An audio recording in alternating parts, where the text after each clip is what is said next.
রকমের নয়। সুন্দর রাষ্ট্রকে জর্জরিত করে দিচ্ছে, একটা গার্বেজ বানিয়ে দিয়েছে, আর সেই গার্বেজের মধ্যে থাকি আবার বলতে আমি আপনার স্টেটমেন্টকে যদি ভাই ডিকোড করি, একটা সুন্দর রাষ্ট্র যেটি শেখ হাসিনার হাতে ছিল সেটি জর্জরিত করে দিচ্ছে প্রফেসর ইউনূস, এই তো দাঁড়ায়। সুতরাং এই কথাটা আরেকটা স্টেপ এগিয়ে আপনি ওটা বলতে পারেন যে আপনার শেখ হাসিনাকে ফেরত চান, আপনি আরেকটা স্টেপ এগিয়ে শেখ হাসিনাকে ফেরত চান, এটা আপনি বলতেই পারেন। দেশটা গার্বেজ যদি না হয় তাহলে দেশের মানুষ কেন রুখে দাঁড়িয়েছে?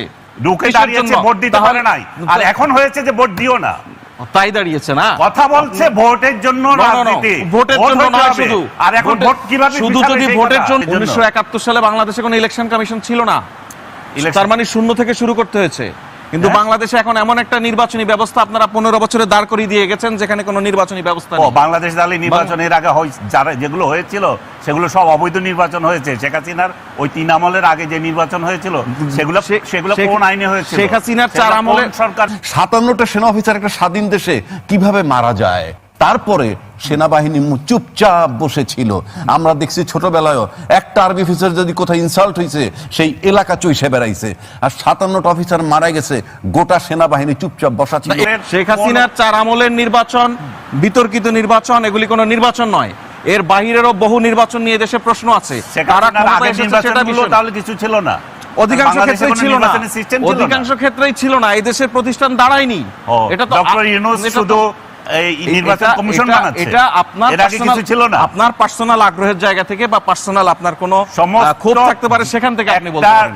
তো 111 এর ফখরুদ্দিনের পাশে যে জেনারেল সাহেব ছিলেন তখন মাটি কাঁপতো, আর এখন যে ইউনূস সাহেবের পাশে যে আর্মি চিফ আছেন, আর্মি মাঠে আছে ম্যাজিস্ট্রেসি পাওয়ার নিয়ে, মাটি কেন কাঁপে না?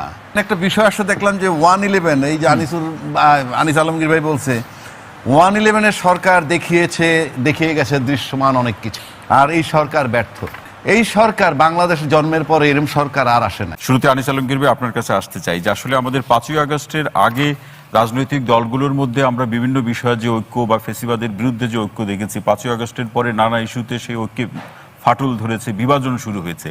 এই বিভাজন চলমান রেখে একটি সুষ্ঠু নির্বাচন কতটা সম্ভব? সাথে এই প্রশ্নটা একটু যুক্ত করে দিয়ে সুষ্ঠু নির্বাচনের প্রশ্নে সরকার যে উদ্যোগগুলো নিচ্ছে, সরকার যা ভাবছে, সেটিও সুষ্ঠু নির্বাচন বা একটি সুষ্ঠু নির্বাচন অনুষ্ঠিত করার ক্ষেত্রে কতটুকু অনুকূল পরিস্থিতি তৈরি করবে? ধন্যবাদ আপনাকে, আমার সহ আলোচক যারা আছে সবাইকে সালাম এবং শুভেচ্ছা জানিয়ে শুরু করছে। আপনি বিভাজন কোথায় দেখছেন? আমি তো কোনো বিভাজন এখানে দেখছি না রাজনৈতিক দলগুলোর মধ্যে। যে বিএনপি, তারপর জামায়াতে ইসলামী এবং এনসিপি এবং আরও যারা আছেন এখানে, তাদের মধ্যে কিসের বিভাজন? যেগুলো হচ্ছে এটা হচ্ছে রাজনৈতিক মতদ্বৈধতা। এটা তো হইতেই পারে, এটা যদি না হতো তারা তো একদল হতো। এখন আপনি যদি মনে করেন যে শেখ হাসিনার আমলে যেটা 5 আগস্টের আগে যে রাজনীতি ছিল সেটা এখন থাকবে, সেটা কিভাবে সম্ভব? কারণ আওয়ামী লীগকে তো আপনি আইন করে না, আমি বলবো যে একটা অভিযোগ দিয়ে আপনি আদালতে গিয়ে নিষিদ্ধ করে দিয়েছেন, যেটা আমি মনে করি যে মানে অদ্ভুত ধরনের একটা।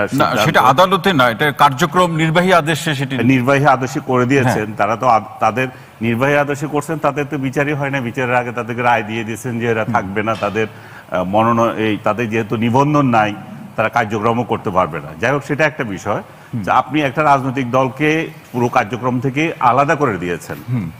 ওই আলাদা করে আপনারা অতীতে যারা সেই দলের বিরুদ্ধে ঐক্যবদ্ধ ছিলেন তারা এখন লড়াই করছেন। তো তারা যখন লড়াই করে, এখানে তো এক দলের ইলেকশন হচ্ছে না, তাহলে সামনে যে নির্বাচন আছে সেখানে কে কিভাবে জয়ী হবে, মসনদে যাবে, তাহলে সেই লড়াই তো থাকবে। এটা তো একটা আদর্শিক লড়াই শুধু নয়, এটা হচ্ছে যে ক্ষমতার লড়াই। এই ক্ষমতার লড়াই তো খুবই, আমি মনে করি যে এটা খুবই হেলদি। এখানে কোনো অন্য কোনো তো আমি দেখছি না। বরং একটা জিনিস আপনি বলতে পারেন যে বিএনপির ছত্রছায়া যারা ছিল অতীতে, তারা এখন বিএনপিকে ছত্রছায়া মানে আন্দোলনে, যুগপৎ আন্দোলনে যারা ছিল, ও ছত্রছায়া বলবো আমি। আচ্ছা, যুগপৎ আন্দোলন যেটা, সেটা ছত্রছায়া। বিএনপি ছত্রছায়া ছাড়া ওই সমস্ত রাজনৈতিক দলগুলো মেইন স্ট্রিমও আসতে পারতো না, এমন এক অবস্থা তৈরি হয়েছিল শেখ হাসিনার আমলে। শেখ হাসিনার আমলে অন্য রাজনৈতিক দলগুলোর প্রতি ওনার যে দৃষ্টিভঙ্গি ছিল সেটা বিএনপির সঙ্গে তারা অ্যালায়েন্স করার প্রেক্ষিতে তাদের শক্তি অনেক বেড়েছে, সেই শক্তিতে তারাও বলিয়ান ছিল। তো বিএনপির কাছ থেকে এক ধরনের সহযোগিতা তারা দীর্ঘদিন থেকে পেয়ে আসছে। সেই পেয়ে আসার পর এখন যে পরিস্থিতি, সেটা এখন তারা বিএনপির বিরুদ্ধেই যেতে চায়, কারণ বিএনপি এককভাবে ক্ষমতা নিতে চায়, আগের মতো তো তাদেরকে ক্ষমতায় স্টেক হোল্ডার বানাচ্ছে না।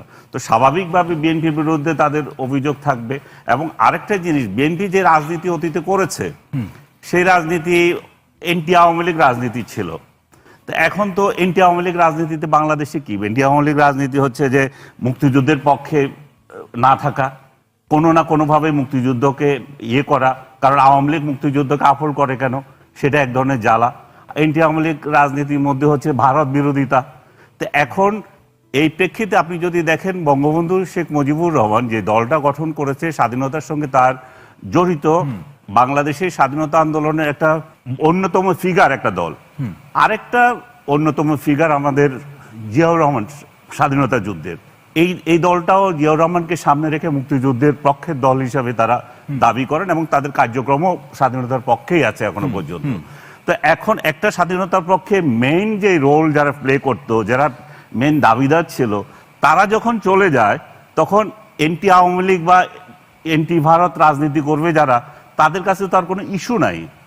তারা সেই কারণে শেষ করে দিচ্ছি, বলুন, তারা এই কারণে বিএনপিকে টার্গেট করে, বিএনপিকে ভারতীয় দালাল বানায়, বিএনপিকে স্বাধীনতার মানে পক্ষ শক্তি হিসাবে তারা আক্রমণ করে। এই যে জিনিসটা, আমি মনে করি যে এগুলো তো রাজনৈতিক খেলার একটা অংশ, ক্ষমতার খেলার একটা অংশ। এটা তো বড় কোনো ধরনের বিভেদ আমি দেখি না। বিভেদ শুধুমাত্র তখন হতে পারে যখন আওয়ামী লীগ এখানে ইলেকশন করার সুযোগ পাবে। আপনি যখন দেখবেন যে সুরসুর করে তখন এক সুরে কথা বলবে এরা আওয়ামী লীগের বিরুদ্ধে। আওয়ামী লীগ যখন অনুপস্থিত, তাহলে তাদের যে এখনকার রাজনীতি সেটা খুবই খুবই যৌক্তিক, এবং আমি মনে করি যে এটা কোনো সমস্যা মানে এখানে নিয়ে আপনি আসলে কোনো বিভাজন দেখছেন না, মতের বিরোধ দেখছেন, মতের বিরোধ দেখছেন। ফয়জ আহমেদ ফয়জবে আসতে চাই যে প্রয়োজন সরকারের পলিটিক্যাল উইজডম, তাহলে এই যে ঝুঁকির প্রসঙ্গ আছে নির্বাচন, বিচার বা সংস্কারে, সেটি কোনোটাই থাকবে না, এবং এই পলিটিক্যাল উইজডম দেখাতে পারলেই সরকার সকলের মধ্যে একটি ঐক্য থাকবে। মতের পার্থক্য থাকতে পারে, বাট ঐক্য থাকবে। জি, আপনাকে ধন্যবাদ, সব সহালোচকের শুভেচ্ছা। আমার কাছে মনে হয়েছে আপনি শুরু করার সময় যে স্ক্রিপ্টে শুরু করেছেন এটা পুরনো। কেন মনে হয়েছে?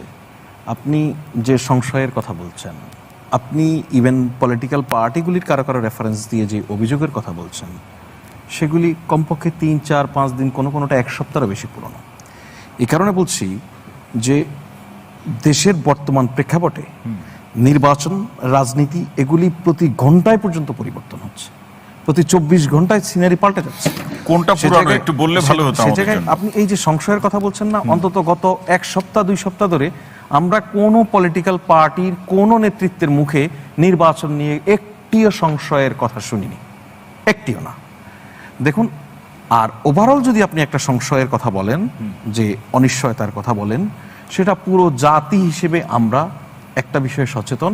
সেটা রিসেন্ট টাইমে পলিটিক্যাল পার্টিগুলির নেতৃত্ব যখন মাননীয় প্রধান উপদেষ্টার সঙ্গে বৈঠক করেছেন, সেই বৈঠকেও পলিটিক্যাল পার্টির লিডারশিপের সঙ্গে ওনার যে আলোচনা হয়েছে, সরকারের এবং পলিটিক্যাল পার্টিগুলির এই জায়গায় একটা ঐক্যমত্য রয়েছে যে আমাদের টোটাল নির্বাচন প্রক্রিয়াটা যেভাবে এগোচ্ছে, এটাকে ভণ্ডুল করার জন্য নানান ধরনের অপতৎপরতা আছে, সেটা একদম সুনির্দিষ্ট। এখানে যারা পতিত স্বৈরাচার, তাদের এই চেষ্টাটা আছে। এই কারণে তারা কখনো কখনো কোনো ঘটনা, ধরুন সেটা দুর্ঘটনাও যদি হয়, সেটা থেকেও সুযোগ নিচ্ছে। লেটেস্ট এক্সাম্পল হচ্ছে মাইলস্টোনের ঘটনায় তারা ব্যাপক গুজব ছড়িয়ে পুরো পরিস্থিতিটাকে একটা বাজে দিকে আপনার নিয়ে যাওয়ার চেষ্টা করেছে।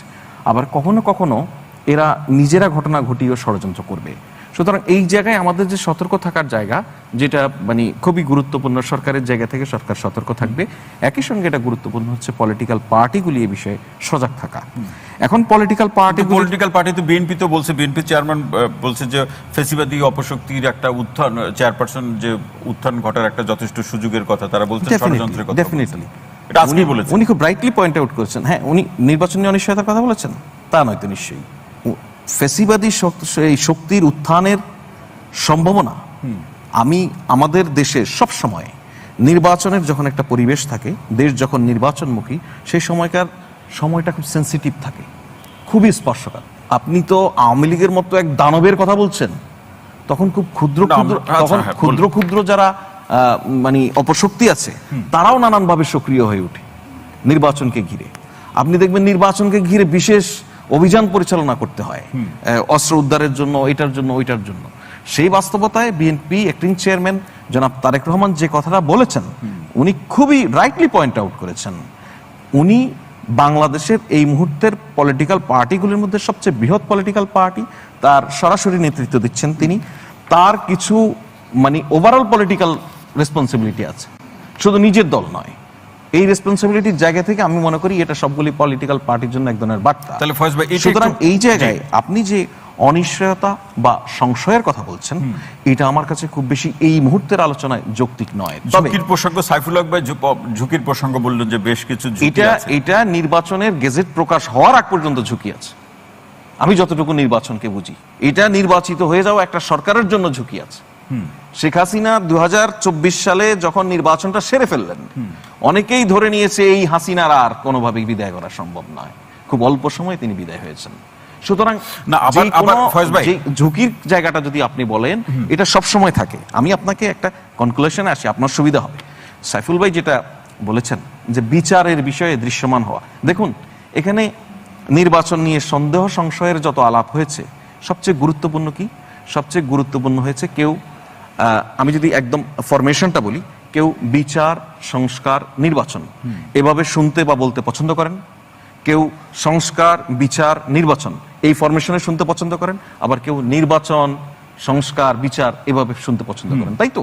কিংবা যার মুশকিলটা যেভাবে হচ্ছে- সুবিধা হয় সেভাবে প্রসঙ্গগুলোকে সাজিয়েছেন। আপনার আর আমার বক্তব্য একই কিন্তু। হ্যাঁ, হ্যাঁ। তো সুতরাং এই জায়গায় আমরা বিচারের বিষয়ে যদি বলি, বিচারের যেই ধারায় অগ্রগতি হচ্ছে, এখানে বিজ্ঞ দুজন আইনজীবী আছেন, যে ধারায় অগ্রগতি হচ্ছে এর চেয়ে বেশি আপনি প্রত্যাশা করা উচিত নয়। অবিচার যেন না হয় শেখ হাসিনার প্রতিও, তার আইনি অধিকার সুরক্ষা নিশ্চিত করতে হবে।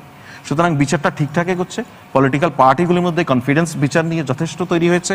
সংস্কারের বিষয়ে ভাইয়েরা নিয়মিত সংস্কার জন্য যে ঐক্যমত্য কমিশন, সেখানে সময় দিচ্ছেন। এটা একটা ঐতিহাসিক ঘটনা ঘটছে। অনেকে পলিটিক্যালি এটাকে এখনো আন্ডারস্ট্যান্ড করতে পারছেন, কেউ কেউ পারছেন না, কেউ কেউ পেরেও স্বীকার করছেন না। আমি বলে রাখি, যেই জায়গাটায় বসে ওনারা আলোচনাটা করছেন, জি। এটা বাংলাদেশের ইতিহাসে কখনো না কখনো এটা একটা ঐতিহাসিক স্থান হিসেবে পরিণত হবে। সেটা সুতরাং মনে করছেন। ফয়েজ ভাই- সংস্কারের জায়গাটা হচ্ছে, আর নির্বাচনের যে প্রশ্নটা, সেটা নিয়েও কোনো সংশয়ের জায়গা জি, নেই। মানে এই প্রসঙ্গ, সংশয় কিংবা আরো কোনো ঝুঁকি কি আছে সেটা নিয়ে বিস্তারিত সরকারের যে ভাবনা, সেটি নিয়ে পরে আমরা শুনছি। ফয়েজ আহমেদ, আপনাকে অসংখ্য ধন্যবাদ। বা আবু হেনা রাজ্জাকি ভাই, যেটি বাংলাদেশ যাতে কোনোভাবে না হারে তার আশঙ্কা হলো, দুই একটি রাজনৈতিক দল জিতে যেতে পারে প্রসঙ্গগুলো উত্থাপনের কারণে, কিন্তু বাংলাদেশ হেরে যেতে পারে, এরকম একটা শঙ্কার কথা বলছেন। আপনি কিভাবে দেখছেন? জনগণ হারলেই দেশ হারে। জনগণ যদি হাইরে যায় তাহলে দেশ হারে।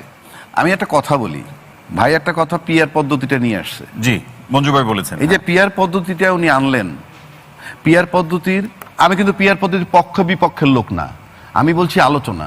আলোচনা হলো পিয়ার পদ্ধতির প্রথম প্রফিট হইল বা সুবিধা হইলই কারো ভোট বিফলে যায় না, নাম্বার 1। নাম্বার 2, সংসদে প্রত্যেক দলের প্রতিনিধি যাবে, মাঠে আন্দোলনটা থাকবে না, সব আলোচনা সংসদে হবে। আবার সরকার একটু দুর্বল হয়। এখন আপনি আসেন, যদি আমরা আজকে যে জায়গাটা যাচ্ছি, যে সংস্কারগুলো হবে, যে ঐক্যমত্য কমিশন যেগুলো করবে, সেগুলোকে নেক্সট পার্লামেন্ট পরবর্তী 2 বছরের মধ্যে এটাকে অ্যাপ্রুভাল দিবে, এরকম কথা আছে। পরবর্তী 2 বছরের মধ্যে যদি হয়, আর নির্বাচনের পদ্ধতি যদি পিয়ার সিস্টেম না হয়, একটা দল চলে যাবে পার্লামেন্টে, তখন বাকিরা যে স্বাক্ষর করলো, যে আমরা যে স্বাক্ষর করলাম এইটা আমরা অ্যাপ্রুভাল দিব, তারা তো থাকবেই না। তারা আপনি বলছেন সেই বাস্তবায়নের জায়গাটা অনিশ্চিত হয়ে যাবে।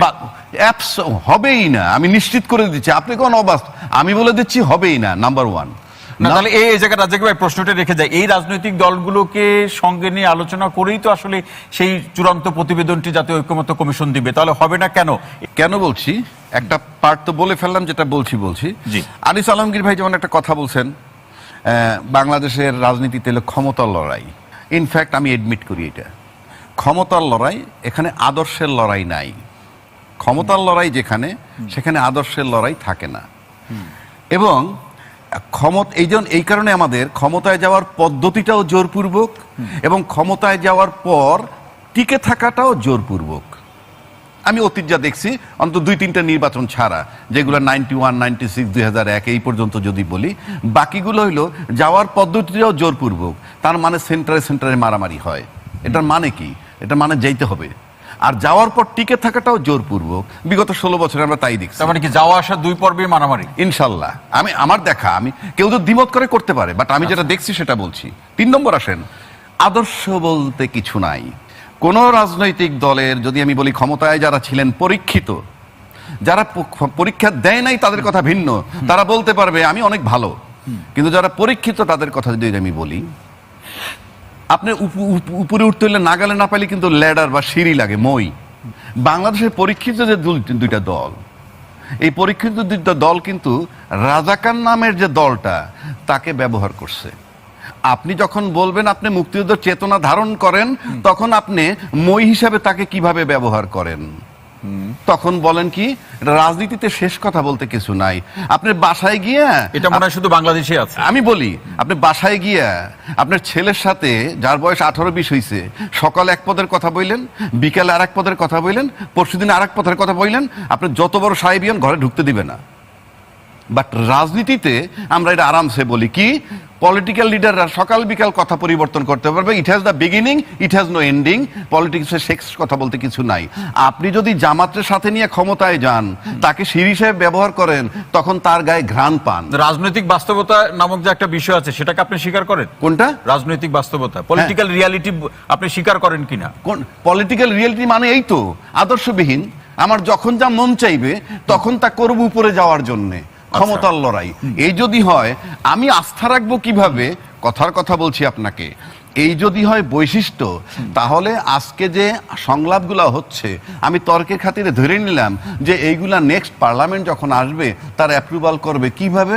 রাজনীতিতে শেষ বলতে কিছু নাই।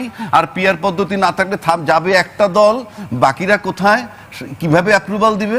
সুতরাং আপনি যদি ওইভাবে চিন্তা করেন, আপনাকে যা কিছু করার এইভাবে এখনই চিন্তা করতে। এই চিন্তার মধ্যে নির্বাচন নিয়ে শেষ কথা বলুন। নির্বাচন নিয়ে যে কথা শুনছেন, তার শেষ, নির্বাচন নিয়ে যে শেষ কথা আপনারা শুনতে চাই বা জনগণ শুনতে চাই, সেই কথা কি এখন পর্যন্ত শুনতে পেয়েছেন? মানে নির্বাচনের শেষ কথা বলতে কি শুনতে চান? মানে নির্বাচন কখন হবে? কেউ বলছেন নির্বাচন যদি আপনি আমার কাছে জানেন, আপনি একটা কথা বলছেন নির্বাচন হলে কাল লাভ, না হলে কাল লাভ, এই একটা বিষয়। আচ্ছা, এবার আসেন, আমার যে নির্বাচনটা এখন আমরা চাচ্ছি, আমি ব্যক্তিগত ওপিনিয়ন এটা, সেটা কি আমরা নির্বাচন করে ক্ষমতায় যাব, এটাই কি আমার টার্গেট, নাকি ইনুস সাহেবের রিমুভালটা আমার উদ্দেশ্য? কেন বলছি কথাটা? আপনি ইনুস সাহেবেরকে এখান থেকে সরানোর পদ্ধতি 3টা। নাম্বার 1, ইলেকশন, নির্বাচন হইলেই সে যাইতে বাধ্য, নো অপশন। নাম্বার 2, সে যদি তার বয়সের ভার দেখে নিজে চলে যায়। নাম্বার 3, যদি নির্বাচন দিল আর কোনো ফেতনা বাজলো বা নির্বাচন দিতে গড়িমসি হয় কোনো কারণে, তাহলে আন্দোলনের নামে সরিয়ে দেওয়া।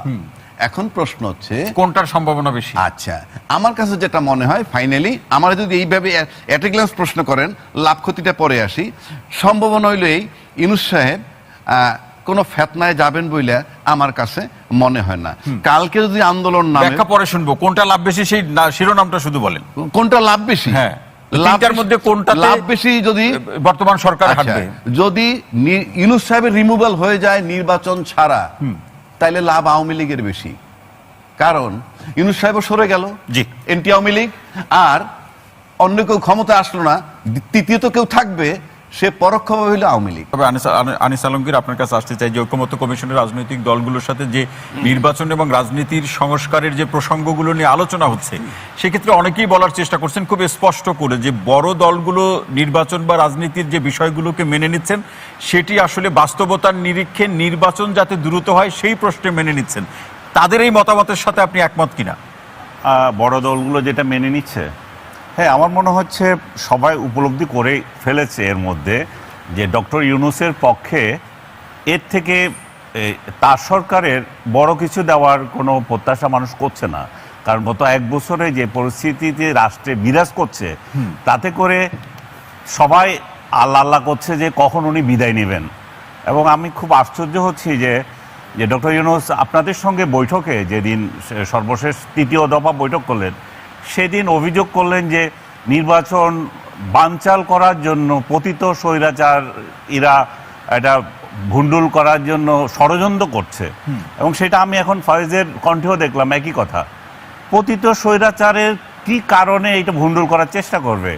আমার ভাই রাজ্জাকিও বলেছেন, তারা আওয়ামী লীগ তো চায় যত তাড়াতাড়ি যাক ডক্টর ইউনূস, তারা বেঁচে যায়, তারা তো প্রতিদিন বলছে হটাও ইউনূস বাঁচাও বাংলাদেশ। So, যারা হটাও ইউনূস বাঁচাও বাংলাদেশ করে তো হটাবে কি করে নির্বাচন যদি না হয়? ডক্টর ইউনূস গত 1 বছরে যেটা করেছে জাতির জন্য তো একটা ইনস্ট্যান্স এখনো দেখাতে পারেন না।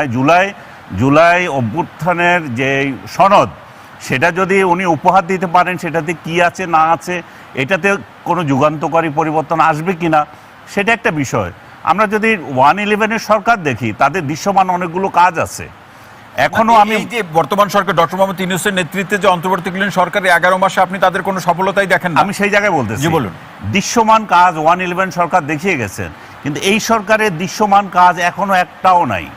দৃশ্যমান কাজ শুধু এটুকু আছে, ডক্টর ইউনূস নিজের 666 কোটি টাকা জনগণের কর নিজে মওকুফ করেছেন। উনি গ্রামীণ ব্যাংকের জন্য 5 বছরের কর মওকুফ করেছেন। উনি গ্রামীণ ব্যাংকের শেয়ার, সরকারের যে শেয়ার সেটা কেড়ে নিয়েছেন 15%, 25 থেকে 10 করেছেন।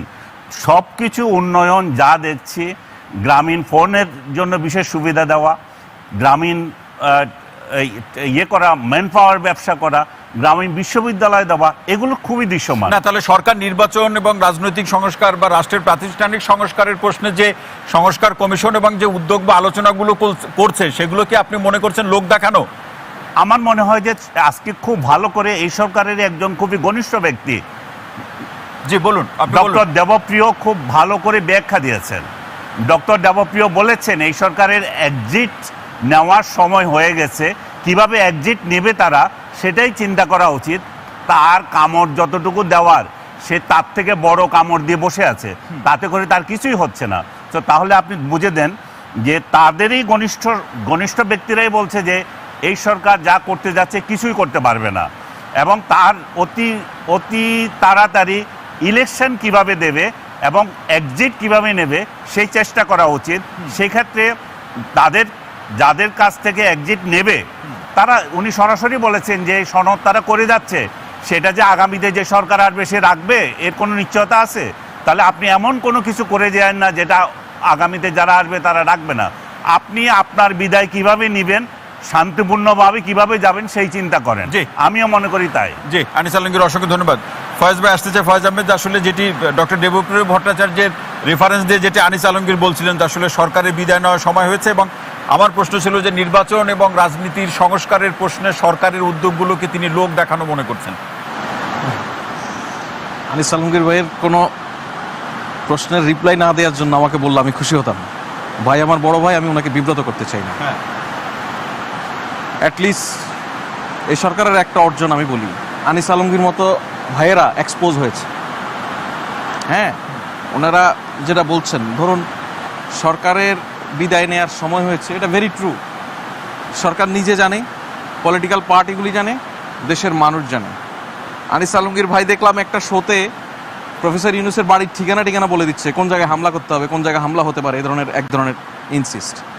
অতীতে কোনো সময়ে এই ধরনের বাস্তবতা ছিল না। সুতরাং এই যে কথাগুলি বলতে পারা, এটা একটা বড় ঘটনা যে আপনি এভাবে আলোচনা করা যাচ্ছে। বাক স্বাধীনতার প্রশ্নে, বাক স্বাধীনতা এখন এটা তো অর্জন করা এদেশের মানুষের, এই বাক স্বাধীনতা রক্ত দিতে হয়েছে এদেশের মানুষের। সুতরাং এখানে মৌলিক আলোচনায় যদি আমি আসি, সেটা হচ্ছে আপনি সরকারের এক্সিট প্ল্যান, এই সরকারকে যারা বসিয়েছে দায়িত্বে কারা, অভ্যুত্থান, রাজনৈতিক দলগুলির সরকার ঐক্যমত্যের ভিত্তিতে সরকারের এক্সিট প্ল্যান সরকারকে করতে হবে না। সরকারের এক্সিট প্ল্যান এই দেশের জনগণ করবে, অভ্যুত্থানের সকল শক্তি করবে। সরকারের এক্সিট প্ল্যান নিয়ে খুব বেশি দুশ্চিন্তার কিছু নেই। সরকার বা মানে অন্তত 111-এর সরকারের সঙ্গে এটাকে রেফারেন্স দেওয়ার কিছু নাই। এটা একটা অভ্যুত্থানের সরকার, অভ্যুত্থানের মধ্য দিয়ে আসা সরকার। সুতরাং এই সমস্ত আলাপগুলি এটা অহেতুক আলোচনা, বরঞ্চ এই আলাপগুলি তুলে টোটাল যে দেশের এন্টায়ার পলিটিক্যাল পরিবেশটা নির্বাচনমুখী হচ্ছে, সেটাকে নানানভাবে প্রশ্নবিদ্ধ করার একটা চেষ্টা। এখানে বহু মানুষ, বহু পক্ষ, দেশি বিদেশি, নানান চক্রান্ত নির্বাচন ঘিরে আছে। না, নির্বাচন কি হচ্ছে এটা যে আপনি বলছেন, এখন পর্যন্ত রাজনৈতিক দলগুলো আপনাদের কাছে মানে সরকারের কাছে নির্বাচনের ডেটটা জানার জন্য বারবার রাজনৈতিক নিবেদন জানিয়েছে এবং এখনো জানাচ্ছে, সেই ডেটটা আপনারা এখনো ঘোষণা করছেন। দেখুন, আমি এখানে ওই সাইফুল ভাই একটা কথা বলেছিলেন, পলিটিক্যাল পার্টিগুলির মাঠের বয়ান আর টেবিলের বয়ান একই রকম নয় কোনো কোনো ক্ষেত্রে। আমি আপনাকে একদম লেটেস্ট একটা এক্সাম্পল দিই। ধরুন জামায়াতের আমির গতকালকে জাতিসংঘ আয়োজিত জুলাই পুনর্জাগরণের একটি অনুষ্ঠানে বক্তব্য রাখছিলেন। জামায়াতের আমির বলছিলেন যে দেশের মানুষ চায় বিচার শেষ হোক তারপরে ভোট, কিন্তু এই বিচার শেষ হোক মানে এই নয় যে সব বিচার শেষ হয়ে যেতে হবে। এই বিচার জিনিসটা দৃশ্যমান হবে, মেইন হত্যাকারী, মূল ইন্ধনদাতা এই মানুষগুলি চিহ্নিত হবে, তারা বিচারের মুখোমুখি হবে, এটা মানুষ দেখতে চায়। ওই একই অনুষ্ঠানে বিএনপির মহাসচিব তিনি বলেছেন যে আমরা অনেক কথাই বলি, আমি ওনাকে কোট করছি, আমরা অনেক কথাই বলি, অনেক কথাই হয়, কিন্তু এই এক বছরে এই সরকার যা করেছে, এক বছর খুবই অল্প সময় এসব করার জন্য আমি সরকারকে ধন্যবাদ জানাই। এটা বিএনপি মহাসচিবের কথা বলছি আমি। সুতরাং বাস্তবতা হচ্ছে কি, আপনি এক ধরনের ফ্রাস্ট্রেশন আছে। ফ্রাস্ট্রেশনটা কি, একটা অভ্যুত্থানের পরে জনগণ কি সরকারের পারফরমেন্স নিয়ে রাজনৈতিক দলগুলোর মধ্যে, আমি বলছি, আচ্ছা বলুন। একটা অভ্যুত্থানের পর জনগণের মধ্যে এই অভ্যুত্থানের সকল শক্তি, তাদের মধ্যে যে ধরনের আকাশচুম্বী প্রত্যাশা তৈরি হয়, এক বছর এই আকাশচুম্বী প্রত্যাশা তৈরির জন্য যেমন যথেষ্ট সময় নয়, তেমনি আমরা আমাদের প্রত্যাশাটাই ভাবি, কিন্তু ভুলে যাই যে এক বিশাল মানে আপনার ভাঙাচুরায় স্তূপের উপর, ধ্বংসযজ্ঞের উপর দাঁড়িয়ে যাত্রাটা শুরু করতে হয়। শূন্য থেকে যাত্রা শুরু করা সহজ, কিন্তু আপনি যেই গার্বেজের মধ্যে এই সরকার দাঁড়িয়ে তার কাজ শুরু করেছে, সেটাকে পরিষ্কার করে তারপরে যাত্রা করা, এটা মাইনাস থেকে শুরু করা। সুতরাং কোনটা 1971 সালে যে বাংলাদেশ হলো, যে নতুন সরকারের জয়যাত্রা শুরু হলো, সেটা কি এখন ওইখান থেকেও কঠিন ছিল এই সরকারের জন্য? 1971 সালে বাংলাদেশে কোনো ইলেকশন কমিশন ছিল না, তার মানে শূন্য থেকে শুরু করতে হয়েছে। কিন্তু বাংলাদেশে এখন এমন একটা নির্বাচনী ব্যবস্থা আপনারা 15 বছরে দাঁড় করিয়ে দিয়ে গেছেন যেখানে কোনো নির্বাচনী ব্যবস্থা নেই। বাংলাদেশ তাহলে নির্বাচনের আগে যারা যেগুলো হয়েছিল সেগুলো সব অবৈধ নির্বাচন হয়েছে। শেখ হাসিনার ওই 3 আমলের আগে যে নির্বাচন হয়েছিল সেগুলো কোন আইনে হয়েছিল? শেখ হাসিনার 4 আমলের সরকারের, শেখ হাসিনার 4 আমলের নির্বাচন বিতর্কিত নির্বাচন, এগুলি কোনো নির্বাচন নয়। এর বাহিরেরও বহু নির্বাচন নিয়ে দেশে প্রশ্ন আছে। তারা ক্ষমতায় এসেছে, সেটা তাহলে কিছু ছিল না, অধিকাংশ ক্ষেত্রেই ছিল না, অধিকাংশ ক্ষেত্রেই ছিল না। এই দেশের প্রতিষ্ঠান দাঁড়ায়নি। এটা তো ডক্টর ইউনূস শুধু এই নির্বাচন কমিশন বানাচ্ছে, এটা আপনার এর আগে কিছু ছিল না। আপনার পার্সোনাল আগ্রহের জায়গা থেকে বা পার্সোনাল আপনার কোনো ক্ষোভ থাকতে পারে, সেখান থেকে আপনি বলতে পারেন। এটা জেনারেল কমেন্ট নয়। একটা সুন্দর রাষ্ট্রকে জর্জরিত করে দিচ্ছে, একটা গার্বেজ বানিয়ে দিয়েছে, আর সেই গার্বেজের মধ্যে থাকি আবার বলতে আমি আপনার স্টেটমেন্টকে যদি ভাই ডিকোড করি, একটা সুন্দর রাষ্ট্র যেটি শেখ হাসিনার হাতে ছিল সেটি জর্জরিত করে দিচ্ছে প্রফেসর ইউনূস, এই তো দাঁড়ায়। সুতরাং এই কথাটা আরেকটা স্টেপ এগিয়ে আপনি ওটা বলতে পারেন যে আপনার শেখ হাসিনাকে ফেরত চান, আপনি আরেকটা স্টেপ এগিয়ে শেখ হাসিনাকে ফেরত চান, এটা আপনি বলতেই পারেন। দেশটা গার্বেজ যদি না হয় তাহলে দেশের মানুষ কেন রুখে দাঁড়িয়েছে? রুখে দাঁড়িয়েছে, ভোট দিতে পারে নাই, আর এখন হয়েছে যে ভোট দিও না, তাই দাঁড়িয়েছে না। কথা বলছে ভোটের জন্য রাজনীতি, ভোটের জন্য নয় শুধু। আর এখন ভোট কিভাবে শুধু যদি ভোটের জন্য হতো তাহলে রিয়াগব মারা যেত না, 132টা শিশু মারা যেত না, সে তার ভোটাধিকার নেই তো। সুতরাং ভোটের কথা বলে শুধুমাত্র আপনি পুরো সিস্টেমটাকে শেখ হাসিনার আর বাদবাকি আপনার শেখ হাসিনার যে শাসন ব্যবস্থার যে পদ্ধতি ছিল, উন্নয়নের গণতন্ত্র, সেটাকেই প্রতিনিধিত্ব করছে ভাই। জি, সেই পদ্ধতির সংস্কারের যে প্রসঙ্গ আবহাওয়া রাজ্জাকি ভাই। আচ্ছা, ধন্যবাদ। এখানে একটা বিষয় আসলে দেখলাম যে 111, এই যে আনিস আলমগীর ভাই বলছে 111-এর সরকার দেখিয়ে গেছে দৃশ্যমান অনেক কিছু, আর এই সরকার ব্যর্থ। এই সরকার বাংলাদেশ জন্মের পরে এরকম সরকার আর আসে নাই, কারণ এর অর্ধেক হইল পতিত সরকারের রাষ্ট্রপতি, আর অর্ধেক হইল এন্টি আওয়ামী লীগ, প্যারালাল বৈশা আছে। খতিব পলাতক, বাংলাদেশ ব্যাংকের গভর্নর পলাতক, বিচারকরা পলাতক, পুলিশ 1/3 আসছে, বাকি কিছু পলাতক, কিছু বাসায় ঘুমাচ্ছে, ইত্যাদি ইত্যাদি। এই সিচুয়েশন বাংলাদেশেই প্রথম। এইবার আসি, খুব সিম্পল। 2 জন অরাজনৈতিক ব্যক্তি বাংলাদেশে, একজন যে এটা যাওয়ার আগে এটা একটা বলুন, যে পরিস্থিতির কথা বললেন সেই আইন শৃঙ্খলা পরিস্থিতি, কে কোথায় ঘুমাচ্ছে, পুলিশ অ্যাক্টিভ হচ্ছে না, সেটা বললেন। এই পরিস্থিতি কি নির্বাচন না হওয়ার কোনো উদাহরণ কিনা বা বাস্তব? আমি না হওয়ার উদাহরণ করার বলছি না, যে কথাটা বলছেন ভাই যে 111 আমরা অনেক কিছু দেখছি, এখন দেখছি না, সেই জায়গাটায়। আচ্ছা বলুন। আমি বলছি ফখরুদ্দিন সাহেব উনি একজন অরাজনৈতিক ব্যক্তি। প্রফেসর ইউনূস উনি একজন অরাজনৈতিক ব্যক্তি। এই দুইজন ব্যক্তির সাথে যদি আমি কম্পেয়ার করি, ন্যাচারালি আমি বলবো প্রফেসর ইউনূস ইজ কোয়ালিফাইড। আমার কথা বলছি। এখন ফখরুদ্দিন সাহেব যখন টেক ওভার করলেন, উনি 2 বছর ছিলেন, ওনার পাশে কিন্তু একজন আর্মি চিফ ছিলেন, মইনুল আহমেদ। আবার এখন যে ইউনূস সাহেব আছেন, তার পাশে একজন আর্মি চিফ আছেন, এবং উনি বলছেন নির্বাচন পর্যন্ত সহযোগিতা করবেন। তো 111-এর ফখরুদ্দিনের পাশে যে জেনারেল সাহেব ছিলেন, তখন মাটি কাঁপতো। আর এখন যে ইউনূস সাহেবের পাশে যে আর্মি চিফ আছেন, আর্মি মাঠে আছে ম্যাজিস্ট্রেসি পাওয়ার নিয়ে, মাটি কেন কাঁপে না? আর মাটি যদি না কাঁপে, তাহলে তো আমি বুঝতেছি সরকারের কাজ কি মাটি কাঁপানো ভাই? সরকারের কাজ না তো, তো? সাথে একজন জেনারেল আছে, ওখানে একজন জেনারেল ছিলেন। অর্থাৎ ইউনূস সাহেব যদি ব্যর্থ হন আজকে প্রশাসনিক কাজে, একজন ব্যর্থ নয়, 2 জন ব্যর্থ। না, তাহলে কাপাকাপি হলে ভোট দিবেন কিভাবে? এইবার আসেন জি। ভোট যে বিষয়টা আমি বলতেছি, ভোট আপনি দিবেন কিভাবে? আপনি আমাকে বলেন যে আমরা যে আন্দোলনটা করা হয়েছে 16 বছর ধরে, টার্নিং পয়েন্ট হলো ছাত্ররা। জি। সেখানে কিন্তু একটা জিনিস কি, আওয়ামী লীগ দ্বারা নির্যাতিত কিন্তু আজকের সবচেয়ে বড় দল বা রাজনীতির বড় ভাই। জি। আওয়ামী লীগ দ্বারা নির্যাতিত বর্তমানের মেজো ভাই জামাত সাহেবরা, তারপরে ছোট ভাই যারা আছে এনসিপির, 3 ভাই কিন্তু নির্যাতিত। এখন ডিপ্লোমেসির ভাষায় বলে শত্রুর শত্রু আমার বন্ধু।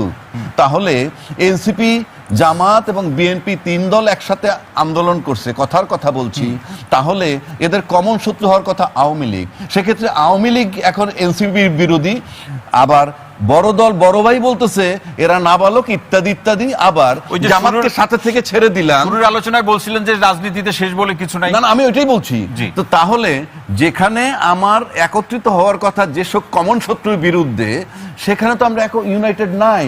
তাহলে আপনি এই যে কমন শত্রুর বিরুদ্ধে আমরা ইউনাইটেড না থাকার মানেই হচ্ছে ওকে আপনার আপার হ্যান্ড দেওয়ার লক্ষণ। এই কারণে বললাম আমি যে কালকে যদি কোনো কারণে নির্বাচন হয়, আমি বলছি নির্বাচন তো হবে, আমরা আশা করি নির্বাচন হইলে কিন্তু আজকের যে রাজনৈতিকভাবে বড় ভাই, সে ক্ষমতায় যাবে। এখন ক্ষমতায় যাওয়ার পর ইউনূস সাহেব চলে গেল। জি। তারপর যে পতিত সরকারটা থাকে, যতক্ষণ শ্বাস ততক্ষণ আশ, যতক্ষণ বেঁচে আছে তারা স্বপ্ন দেখবেই। তা সেক্ষেত্রে কি হবে, এই যে যারা নির্বাচনের পরে ক্ষমতায় যাবে, তাদের একটা ধাপ বাইরে গেল, এই আবার আন্দোলনকে এদেরকে সরাইতে হবে। তারপরে আর যদি নির্বাচনের বানচাল করার পর ইউনূস সাহেব চলে যায়, তাহলে পরোক্ষভাবে তার লোক কি আসবে ক্ষমতায়, একটা ধাপটা কমে যায়। নির্বাচন বানচাল করার ক্ষেত্রে তার রোল থাকবে। জি। আনিস আলমগীর, গণতান্ত্রিক অগ্রযাত্রায় ফিরে যেতে হবে এবং সেই ফিরে যাওয়ার প্রশ্নে রাজনৈতিক সমাধান হিসেবে নির্বাচনের পথে হাঁটা। খুব ভালো বলছেন, আমাদের জাতীয় ঐক্য ধরে রাখতে হবে। আহমেদ আজম ভাইকে আমি এটা ধন্যবাদ জানাই। কিন্তু এই জাতীয় ঐক্য কি আমাদের বিএনপি, জামাত, এনসিপি, আরো কিছু দল, এদেরকে দিয়ে জাতীয় ঐক্য? এখানে জাতীয় ঐক্যের যদি প্রশ্ন আসে, সেটা তো আসলে 5 আগস্টের পরেই আসা উচিত ছিল। এই জাতীয় ঐক্য হওয়ার দরকার ছিল আওয়ামী লীগের যে সমস্ত দুর্বৃত্তগুলো ছিল, যেগুলা গত 15-16 বছর দুর্বৃত্তপনা করেছে, সরকারি সম্পদ লুট করেছে, ব্যাংক লুট করেছে, তাদেরকে সাজা দিয়ে একটা সুন্দর রাষ্ট্র করা, যেখানে আমাদের বহু মত থাকবে, যেটা দিয়ে আমরা এগিয়ে যাব। এখন কি পরিস্থিতি হচ্ছে? এখন মনে করছেন যে আপনারা ইলেকশন একটা হয়ে যাবে, তাতে কি শেষ হয়ে যাবে? এই আওয়ামী লীগ কি সবগুলো চলে গেছে? আর আপনি কি তাকে তার মত, তার অধিকার, তাকে জেলে পুরিয়ে দিতে পারবেন? বাংলাদেশে আওয়ামী লীগের কি কোনো মত থাকবে না? তাদের কি মত নাই? তারা কি দেশ থেকে চলে গেছে? তো এই জাতীয় ঐক্য, এগুলো হচ্ছে ঠুনকো এবং কয়দিনের জন্য, এটা ইলেকশন পর্যন্ত। কিন্তু যে আশঙ্কা আমরা করছি যে মব সংস্কৃতির মাধ্যমে দেশকে যে অস্থিতিশীল একটা রাষ্ট্র তৈরি করে দিয়ে গেছে, সেটাতে আগামীতে যারাই ক্ষমতায় আসুক, তাদের টিকিয়ে থাকা কঠিন হবে। তবে তারা যদি একটা রিকনসিলিয়েশনের জায়গা তৈরি করে, ডক্টর ইউনূস যেটাতে ব্যর্থ হয়েছে, চূড়ান্তভাবে ব্যর্থ হয়েছে, সেটা যদি তারা তৈরি করে, আমার মনে হয় বাংলাদেশ আবার জেগে উঠবে, আবার আগাতে পারবে। আনিস আলমগীর, এই প্রশ্নে বলুন যে ফেব্রুয়ারির প্রথমার্ধে প্রথম 15 দিনের মধ্যে যে কোনো একদিন নির্বাচন হবে, এই আলোচনাটি রাজনৈতিক মহলে এখনো ঘুরপাক খাচ্ছে। এই জায়গায় কি আপনি কোনো সংশয় দেখেন? আমি সংশয় দেখছি যে সদিচ্ছার অভাবে। আনিস আলমগীর কাছে একটা প্রশ্ন আছে। জি বলুন। আমি যেটা বলতে যাচ্ছি যে উনি যেটা বলেছেন খুবই ভালো কথা। এরকম একটা ক্রাইসিসের পরে একটা রিকনসিলিয়েশন প্রসেস শুরু করতে হয়, আমরা ওইটা চাই। আওয়ামী লীগকে রিকনসিলিয়েশন প্রসেস আমরা কিভাবে আনবো? আওয়ামী লীগ তো নিজে তার যে অপরাধটা সে করেছে, যেটা আমরা স্বাধীনতা বিরোধীদের ব্যাপারে বলি যে তারা ক্ষমা চায় নাই, ঠিক আছে, এখনো বলি 52 বা 54 বছর পরে জি। আওয়ামী লীগকে রিকনসিলিয়েশন প্রসেসের কাজটা আলমগীর ভাইকে ধরেন দায়িত্ব দেওয়া হলো।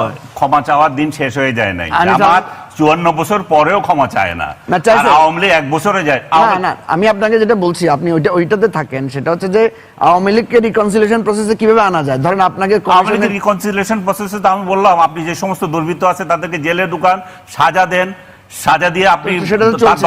তার দল করার অধিকার কেন আপনি কেড়ে নেবেন? দল করার অধিকার কেড়ে নেওয়া মানেই তো হচ্ছে এই দলে কি একটাও সলিড লোক নাই? আমি মনে করেন আগামীকাল এই দলটা করতে চাই, তো কিভাবে করব? আপনি তো দলটাকে বলতেছেন যে এটা এই দলই করতে পারবে না। এই দল অনুসারী যারা এটা থাকবে, না, না। সে অন্যায় করেছে কি না করেছে তাতে সবগুলো জেলে দিচ্ছেন, আপনি নির্বিচারে জেলে দিচ্ছেন। আপনি দেখেন আপনি বলতেছেন তো- জেলে দিতে। আমি জেলে দুর্বৃত্তদেরকে দেবেন আপনি? দুর্বৃত্ত- আপনি সাধারণ বিশ্বাসীদেরকে দেবেন কেন? এটা তো ঠিক আওয়ামী লীগে করে গেছিল, যে জামাতে ইসলামের যে সমস্ত ছেলেরা তো ছিল, আপনাকে সেটাই বলছি ছাত্র যে- শিবির শেষ করতে দেন আমাকে। ছাত্র শিবির করছে, নির্বিচারে তাদেরকে ধরতো, যে বই একটা পাইলে তাদের ধরে নিত কেন? সে তো একটা রাজনৈতিক দল, তাকে ফেব্রুয়ারি নির্বাচন, ফেব্রুয়ারিতে নির্বাচন, এই প্রসঙ্গে ফেব্রুয়ারি বলছিলেন। নির্বাচনে কি সংশয় আমি দেখছেন মনে আপনি? করি যে নির্বাচন করতে কোনো সমস্যা নাই, কিন্তু ডক্টর ইউনূস নানা তালবাহানা করবেন। ডক্টর ইউনূসের 2 পকেটে যারা আছেন, এক পকেটে জামায়াতে ইসলামী, আরেক পকেটে এনসিপি, উনারা যদি কোনো পকেটে যদি স্থান পাইতে পারেন মঞ্জু ভাইরা, তাহলে সবাই একযোগে বলবেন যে এটা আরো দেরি হলে ভালো। কারণ যত দেরি হবে মব রাজনীতি থাকবে, চাঁদাবাজি থাকবে। এই যে দেখছেন আপনি যেভাবে চাঁদাবাজি করতেছে, জি। এগুলো জিয়ে রেখে তারা ক্ষমতাকে দীর্ঘায়িত জি, করবে। আনিস আলমগীর ভাই অসংখ্য ধন্যবাদ। ফয়েজ ভাই আসতে চাই, যেটি আনিস আলমগীর ভাই বলছিলেন যে আসলে সরকার প্রধানের অর্থাৎ সম্মানিত প্রধান উপদেষ্টা 2 পকেটে রাজনৈতিক দল। জি ধন্যবাদ। আমি সরি যে আনিস আলমগীর ভাইকে আমি খুব কড়াভাবে রিপ্লাই দিতে হয়েছে, সেটা আমি দুঃখিত। এটা আলোচনা, অসুবিধা নেই। আপনার না, আমি একটু ইয়ে করি, আগেরবার ও যখন কথা বলছিল বৃষ্টির কারণে কথা বলা যাচ্ছে না, Exactly. সেই জন্য ওই জন্য আমাদের কথাগুলো আমাদের- লাউড হয়েছিল। সবাই পাবলিক বলতে- ভাবতে পারে যে আমরা ঝগড়া করছিলাম। ভালো হয়েছে, তো সে আমার খুব স্নেহপদ। প্রফেসর ইউনূসের এক পকেটে জামাত আর এক পকেটে এনসিপি। এটা আমি সবসময় বিলিভ করি। ইয়েস, ঠিক আছে, এটা মানে সাইড পকেট, রাইট? হ্যাঁ। বুক পকেট আনিস ভাই। Because চিরাগের এত- বর্দা হিসাবে আছে এত বুক পকেটে, মনের ঠিক আছে। কথা, এত কাছ থেকে প্রফেসর ইউনূস টাল বাহানা করবেন, অর্থাৎ প্রফেসর ইউনূস নিজে যে চিন্তা ভাবনাগুলি করছেন অথবা করছেন না, সেগুলিও আনিস আলমগীর ভাই আগে থেকে জানে। বিপর্যয় হচ্ছে, দেখুন আপনার এই এন্টায়ার অভ্যুত্থানের কথা যদি বলেন, অভ্যুত্থান এখানে কেন আওয়ামী লীগের মতো একটি বৃহৎ শক্তির বিরুদ্ধে হতে হলো? কারণ আওয়ামী লীগ পলিটিক্যাল পার্টি হিসেবে, ভাই যেটা বলছে যে দুর্বৃত্তদেরকে ধরে ধরে জেলে জেলে দাও, বিচার করো। পার্টি দুর্বৃত্তায়ন হয়ে গেছে, একটা এন্টায়ার পার্টি। এটা আর পলিটিক্যাল পার্টি কিনা, এটা এখন একটা প্রশ্নের বিষয়। আপনি আওয়ামী লীগ করেন ভাই, কোনো অসুবিধা নেই, আওয়ামী লীগের কার্যক্রম নিষিদ্ধ করছে, সেটা বিচার প্রক্রিয়া চলা পর্যন্ত। না, আওয়ামী লীগ করা Because- যাচ্ছে না, আওয়ামী লীগের নাম উচ্চারণ করলে জেলে দেওয়া হচ্ছে। না না, আপনি দেখুন, আপনি নানান কায়দা কানুন করে আওয়ামী লীগের নাম বলছেন, আওয়ামী লীগের পক্ষে বলছেন। হচ্ছে। So, হচ্ছে না, রাতিক ভাই, আপনি কি না বলেন? না, কিচ্ছু হচ্ছে না, এটা খুবই অসত্য কথা। আপনি মানে আজকের যেই বাস্তবতায় আমরা আলাপটা করছি, অনেস্টলি বলি, একই অবস্থান যদি আপনি জামাত বিএনপি এদের পক্ষে নিতেন 5 আগস্টের আগে, আপনি স্টুডিওর বাইরে যেতে পারতেন না। সুতরাং আপনি ফ্রি, আপনি করেন আওয়ামী লীগ, আপনি রিকনসিলিয়েশনের কথা বলছেন। এই সরকার না, এটা সবার আগে কথার কথা বলছি, আমি কোনো দল করব না, কোনো না, দলের সেটা সাথে আপনার আমার সিদ্ধান্ত, সম্পর্ক নাই। আপনি বলতে আপনাকেও বলছি না।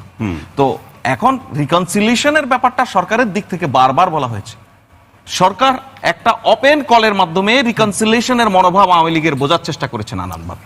একটি লোকও কি আজকে পর্যন্ত দেখেছেন যে আওয়ামী লীগ থেকে তারা তাদের কৃতকর্মের জন্য ক্ষমা বা দুঃখ অনুভব করেছে? স্টিল তারা আপনার ওই যে বুক পকেটের 2 পাশে রেখেছেন জামাত, এনসিপি, এদেরকে দিয়ে আপনি কায়দা কানুন করে কৌশলে অপ্রয়োজনীয়ভাবে আপনি 24কে 71-এর মুখোমুখি দাঁড় করানোর চেষ্টা করছেন। আমি শেষ করছি। 24 71-এর মুখোমুখি হবে কেন? 71-এর যেই প্রত্যাশা, 71-এর যে প্রাপ্তির সঙ্গে বাস্তবতার সঙ্গে প্রাপ্তির মিল নেই, সেটার জন্যই তো একটা 24 এসে দাঁড়ালো। এই দেশের এখন পর্যন্ত ঐতিহাসিকভাবে যতগুলি বড় বড় সংঘাতের ঘটনা ঘটেছে, সবগুলির পিছনে বিতর্কিত নির্বাচন। 71-ও তাই, নির্বাচনের বিতর্ক থেকেই স্বাধীন বাংলাদেশের জন্য।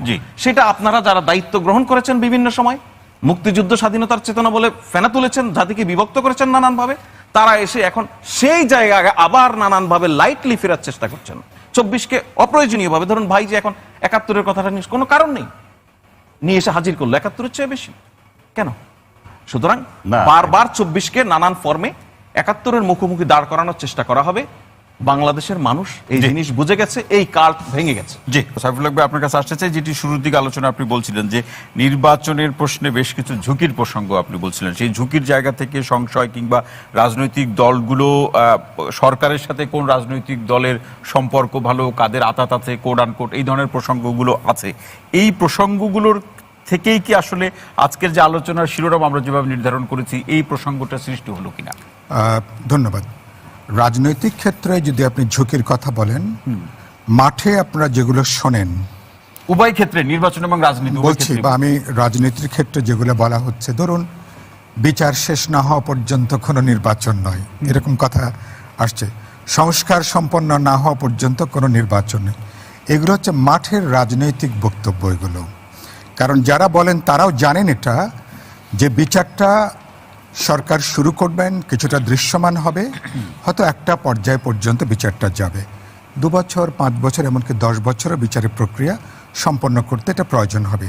তাহলে এটা কোনো যুক্তির কোনো বক্তব্য না, এটা একটা মাঠের বক্তব্য। এটা একটা মাঠের কেন বলে এটা আপনারা জানেন, সংস্কারের কথা, সংস্কার সম্পন্ন না হওয়া পর্যন্ত। হ্যাঁ, এটা একটা গুরুত্বপূর্ণ আলোচনা। অনেকগুলো ব্যাপারে এই যে 166টা, প্রায় দেখা যাবে যে 140-45টার উপরে দলগুলো একমত হয়েছে, যেগুলোর সাথে নির্বাচন বা আগামী পার্লামেন্টে যুক্ত না, সেসব ব্যাপারে আপনি প্রশাসনিক অর্ডারে অথবা সেখানে অধ্যাদেশ জারি করে ইতিমধ্যে সরকার বেশ কিছু উদ্যোগ নিয়েছে, বাকিটাও কিন্তু নেওয়ার সুযোগটা আছে। তাহলে এটার সাথে কিন্তু নির্বাচন প্রত্যক্ষভাবে সম্পর্কিত না। বাকি আমরা আলোচনা করছি, এখন যে আলোচনাটা, আমরা একটা জুলাই সমঝোতা সনদ স্বাক্ষর করব, সেখানেও কিছু প্রশ্নে আমাদের ভিন্নমত থাকবে, নোট অফ ডিসেন্ট থাকবে। ব্রডলি যারা আলোচনা অংশ নিচ্ছেন, আমার ধারণা তারা একটা সমঝোতার জায়গায় আসবেন তারা। এবং মাঠে যে আলোচনা দেখেন, আজকে আমাকে একটা গুরুত্বপূর্ণ মিডিয়া প্রশ্ন করেছে, এই পুরো আলোচনার মধ্যে নতুনত্ব কি? আমাকে বলল রাজনীতির বাইরে যদি একটু বলেন। আমি বললাম নতুনত্ব হচ্ছে এটা, বাংলাদেশে এই রাজনৈতিক সংস্কৃতিটা ছিল না। ধরুন আওয়ামী লীগ এবং আওয়ামী লীগের বন্ধুরা এখন নাই, রাজনৈতিক মাঠে নাই, কিন্তু বাকি যারা আছেন তাদের মধ্যে কোনো সামাজিক সম্পর্ক ছিল না, দেখাদেখি সম্পর্ক ছিল না, তাদের মধ্যে যে কথা বলা, আলাপ আলোচনা, একটা কঠিন রাজনৈতিক বিষয় নিয়েও যে পারস্পরিক কথা বলা যায়, আলাপ আলোচনা করা যায়, মিউচুয়াল রেসপেক্ট এবং রিকগনিশন নিয়েও যে আলোচনা করা যায়, এই যে টলারেন্সের যে সংস্কৃতি, বাংলাদেশে কিন্তু এটা একটা অভূতপূর্ব জায়গা। এটা যদি আপনি ধরে রাখতে পারেন, এই সংস্কৃতিকে যদি আপনি সামনে এগোতে পারেন, তাহলে বাংলাদেশে এক ধরনের পলিটিক্যাল ম্যাচুরিটি সংস্কৃতির পরিচয় দেবে। বাকি চ্যালেঞ্জের প্রশ্ন হলো ল এনফোর্সিং এজেন্সির একটা বড় ধরনের চ্যালেঞ্জের জায়গা আছে। সেখানে আমি মনে করি সরকার যদি এখন থেকেই তাদের যে সময়টা আছে, তারা যদি পেশাদারিভাবে তারা উদ্যোগটা নেন, আমার বেসামরিক প্রশাসন, ল এনফোর্সিং এজেন্সিজ, গোয়েন্দা সংস্থাগুলো, তাদেরকে তারা যদি নির্বাচনের ব্যাপারে পরিষ্কার ডিরেকশন সেট করতে পারেন, 1, 2, 3 করে, this are the task, this is to be done, এবং না হলে আমরা ব্যবস্থার দিকে যাব। আর লাস্ট কথাটা বলি, ইলেকশনটা এটা একটা যৌথ অর্কেস্ট্রার মতন। ইটস এ পলিটিক্যাল পার্টি, সরকার, নির্বাচন কমিশন, ফাইনালি ভোটার এবং জনগণ, এই যৌথ অর্কেস্ট্রা যদি সবাইকে এনগেজ করা যায়, এখানে প্রজ্ঞা এবং দূরদর্শিতার ব্যাপার। আমি আশা করি এইটুকু প্রজ্ঞা আমি নিশ্চয়ই সরকারের অনেক ফেলিউর নিয়ে আমি তো হাজারো সমালোচনা করেছি, কিন্তু আমি এই প্রজ্ঞার পরিচয়টা নিশ্চয়ই আমি দেখতে চাইবো। নিশ্চয়ই সেটা নিয়ে আমরা ফয়েজ ভাইয়ের কাছে আলোচনা শুনবো। অসংখ্য ধন্যবাদ। আরো আলোচনা শুনবো মুজিবুর রহমান মঞ্জু ভাই, আপনার কাছে আসতে চাই। রাজ্জাক ভাই যেভাবে প্রসঙ্গটি ব্যাখ্যা করলেন, তাতে মনে হচ্ছে যে আসলে এটাকে কোনো না কোনো ভাবে রাজনৈতিক ভূমিকম্পের সাথে আমরা তুলনা করতে পারি, নির্বাচন এবং এই আমাদের রাজনৈতিক সংস্কারের প্রশ্নে পরিস্থিতি কি সেই দিকেই গড়াচ্ছে কিনা? আমি খুব এনজয় করছিলাম ফয়েজ এবং আনন্দ সালাম ভাইয়ের বিতর্কটা। আর রাজ্জাকি ভাই তো খুব ভালো বলেন, কিন্তু রাজ্জাক ভাইয়ের কিছু কথার সাথে আমার একটু যোগ আছে আর কি। প্রথমত হচ্ছে রাজ্জাকি ভাই যে এটা বলেছেন যে রাজনীতিতে আদর্শ বলে কিছু নাই এবং শেষ কথা বলে কিছু নাই। রাজনীতিতে শেষ কথা যদি মানে এই প্রপঞ্চটা যেটা আমাদের এখানে স্টাবলিশড হয়েছে, সেটা যদি না থাকতো তাহলে তো খুব কঠোর অবস্থা হয়ে যেত। ফ্লেক্সিবল বলেই তো আমরা এখনো টিকে আছি, নাইলে তো ওই যেটা সাইফুল ভাই বলছিল যে দেখা দেখি বন্ধ হয়ে যেত। জামাতকে একবার আওয়ামী লীগ নিচ্ছে, আবার বিএনপি নিচ্ছে, কিন্তু রাজ্জাকি ভাই এটা বলছেন না জামাত একবার বিএনপির দিকে যাচ্ছে, একবার আওয়ামী লীগের দিকে যাচ্ছে। তার মানে হচ্ছে সবাই ফ্লেক্সিবল আছে। জামাতও তো বলতে পারতো যে আমি ওরা মানব রচিত মতবাদ করে, ওদের সাথে যাব না, ওরা হারাম, কিন্তু জামাতও তো যাচ্ছে। ফলে এখানে এক ধরনের হ্যাঁ, vice মানে, versa, দুজনেই লাভ আছে। এখানে এই ফ্লেক্সিবিলিটি থাকার হ্যাঁ। কারণেই কিন্তু আমাদের দেশটা বা রাজনীতিটা কিছুটা সহনীয় পর্যায়ে আছে। তো এই জন্য বলছি যে কোনো কিছুর শুধু এক পৃষ্ঠ না, 2 পৃষ্ঠেরও সুবিধা আছে। না, তবে 30 শুধু- সেকেন্ড নেই আমি না আমি বলবো একটু আচ্ছা, বলি। কিন্তু আমি বলছি কারণ আমি বলি জামাতের যে কথাটা আপনি বললেন সেটা হচ্ছে কি, জামাত হলো রাজাকার, আমার কথাটা হলো ওইখানে।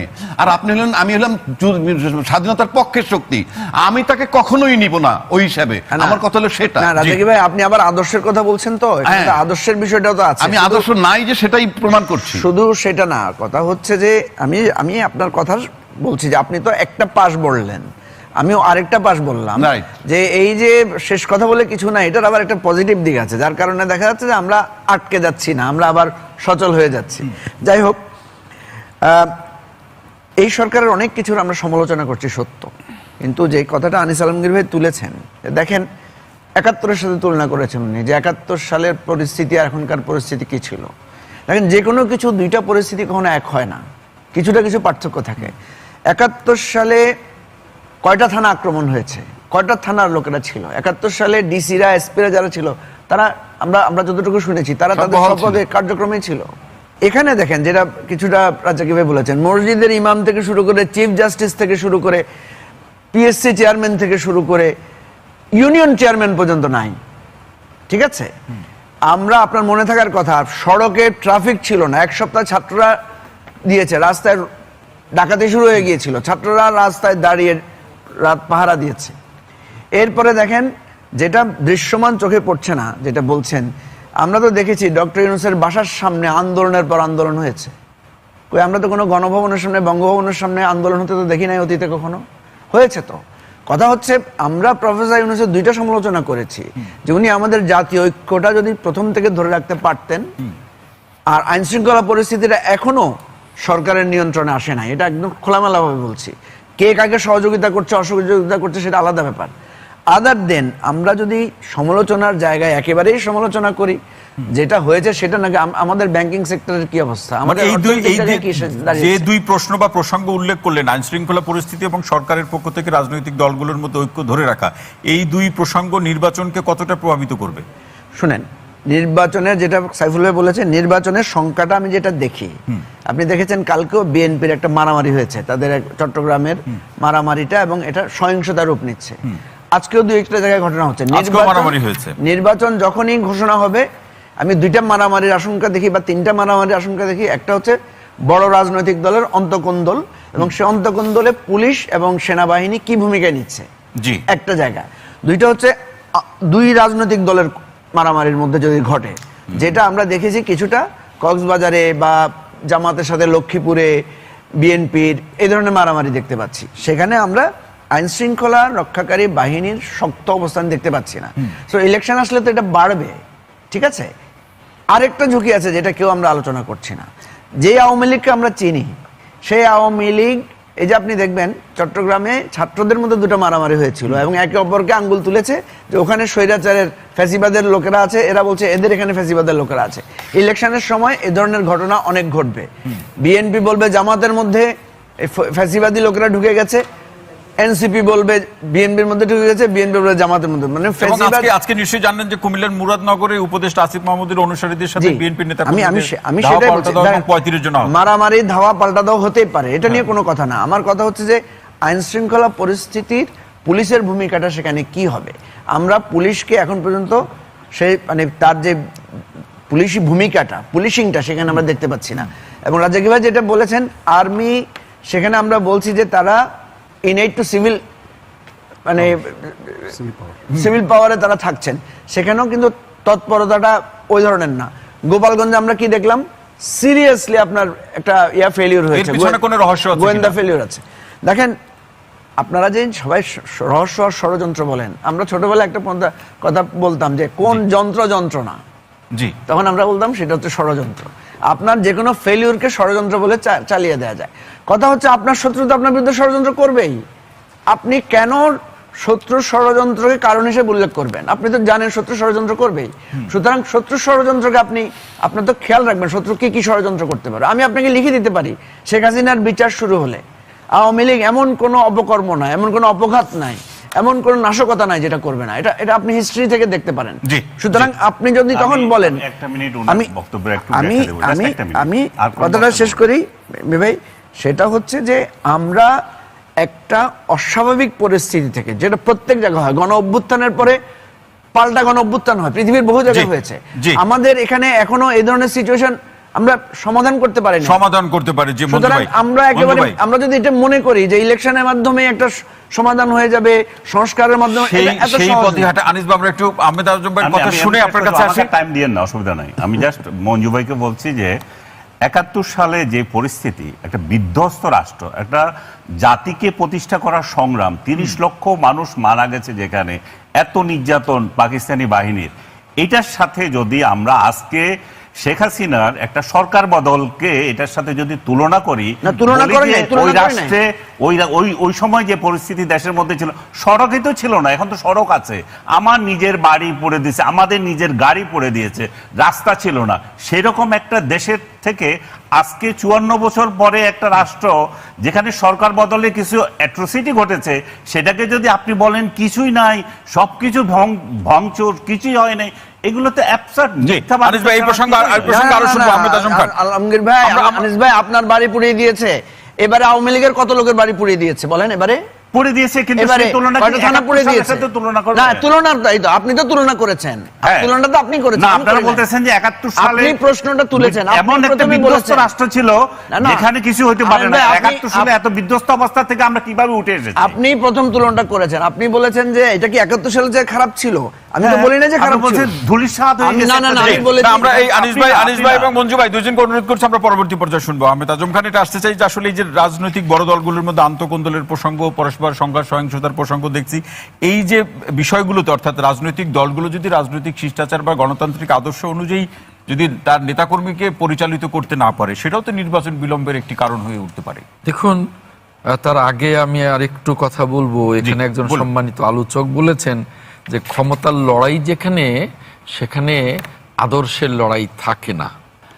রাজনৈতিক দল মানেই সেটা যত বড় রাজনৈতিক দল হোক আর যত ছোট রাজনৈতিক দল হোক, তার ঘোষণাপত্র এবং গঠনতন্ত্রে সেই ঘোষণাপত্র প্রথমেই লেখা থাকতে হবে যে নইলে রাজনৈতিক দলই হবে না, যে আমি একটা রাজনৈতিক দল তৈরি করছি এবং এই রাজনৈতিক দলের লক্ষ্য এবং উদ্দেশ্য হচ্ছে যে একটা নির্বাচনে আমরা লড়াই করে, নির্বাচনী লড়াইয়ে আমরা অধিক সংখ্যক আসন নিয়ে আমরা ক্ষমতা গ্রহণ করবো। অর্থাৎ রাজনৈতিক দল তো এমনি হবে না যে না আমরা কোনোদিন ক্ষমতায় যাব না, আমরা এমনি, ওটা তো রাজনৈতিক দল হয় না। কাজেই ক্ষমতায় যাওয়া মানেই যে, আপনি বলছেন যে ক্ষমতা এবং আদর্শের মধ্যে ভারসাম্য অনয়ন করতে হয়। হ্যাঁ, ক্ষমতায় যাওয়া মানেই যে সেখানে কোনো আদর্শ নেই, সেটা তো হয় না।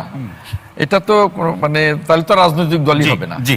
এখন আরেকটা কথা মঞ্জু ভাই বলেছেন যে জাতীয় ঐক্য ধরে রাখতে যদি পারা যায়, আমি মনে করি যে এই রাজনৈতিক এই যে 5ই অগাস্টের যে গণ অভ্যুত্থান, এই গণ অভ্যুত্থানের পরে যে ঐক্যমত্য কমিশনের সাথে সকল রাজনৈতিক দলগুলা যে বসছে, এটা যেমন একটা ঐতিহাসিক, তেমনি বাংলাদেশকে গণতন্ত্রের পথে নিয়ে যেতে হলে আরেকটা ঐতিহাসিক দায়িত্ব রাজনৈতিক দলগুলোকেই পালন করতে হবে। সেটা বড় দল বলেন আর ছোট দল বলেন, সেটা মঞ্জু ভাই হোক আর সাইফুল হক ভাই হোক, সকলের জন্যই প্রযোজ্য, বিএনপি বা অন্য রাজনৈতিক দলের। সেটা হলো যে জাতীয় ঐক্যটাকে ধরে রাখতে হবে। জাতীয় ঐক্য ধরে রাখা মানে এক দল না, জাতীয় ঐক্যটা হলো মূল বিষয়গুলোতে ঐক্যমত পোষণ করা, এটা ধরে রাখতে হবে। এখন আপনি যে কথাটা বললেন, জাতীয় ঐক্য মানে আপনি বলছেন দেশ এবং জনগণের প্রশ্নে, দেশ এবং আলোর জনগণের প্রশ্নে ঐক্য বজায় থাকা। হ্যাঁ হ্যাঁ হ্যাঁ, সেখানে ঐক্য ধরে রাখতেই হবে। যেমন মঞ্জু ভাই একটা চমৎকার কথা বলছেন যে এক বিরোধী দলের এক রাজনৈতিক দলের নেতার সাথে আরেক রাজনৈতিক দলের নেতার চোখ দেখা দেখি বন্ধ ছিল গত 15 বছর। এই রাজনীতি যেন ফিরে না আসে আর কখনো।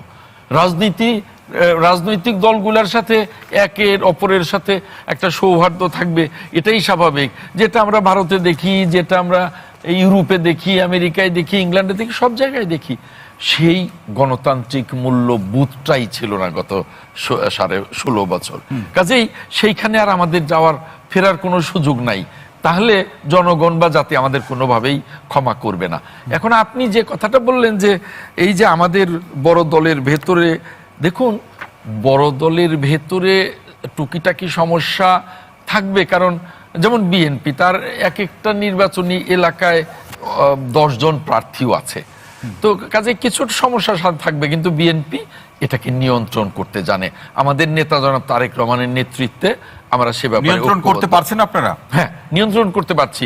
এখন বিষয়টা হলো যে টুকিটাকি ঘটনা হলেই যদি মনে করেন যে নিয়ন্ত্রণের বাইরে চলে গেছে, এই কথাটা কিন্তু সত্যি না। কাজেই টুকিটাকি ঘটনা ঘটবে, যেমন আপনি ওই কুমিল্লার যে ঘটনাটা, এই ঘটনার সাথে অন্য ঘটনা জড়িত। একটা ছেলে সে অ্যাডভাইজার হয়ে সে পরবর্তীতে ওইখানকার এমপি হবে বলে সে খুব ওখানে অ্যাগ্রেসিভ অ্যাটিটিউড দেখাচ্ছে। এটা আমি মনে করি যে সরকারের তাকে নিয়ন্ত্রণ করা দরকার, এবং তাহলে ওখানে নিয়ন্ত্রণটা হয়ে যাবে। কারণ নির্বাচন তো সকলে মিলে করতে হবে। সে যদি নির্বাচন করতে চায়, আমি মনে করি এখনই তাকে সরকার থেকে পদত্যাগ করা উচিত। কারণ নির্বাচন তো সামনে, হয়তো আগামী 6-7 মাসের মধ্যে, তো 6-7 মাসের মধ্যে নির্বাচন হলে এখনো যদি সে পদত্যাগ না করে, তাহলে তো সরকারের ভাবমূর্তি ক্ষুণ্ণ হচ্ছে।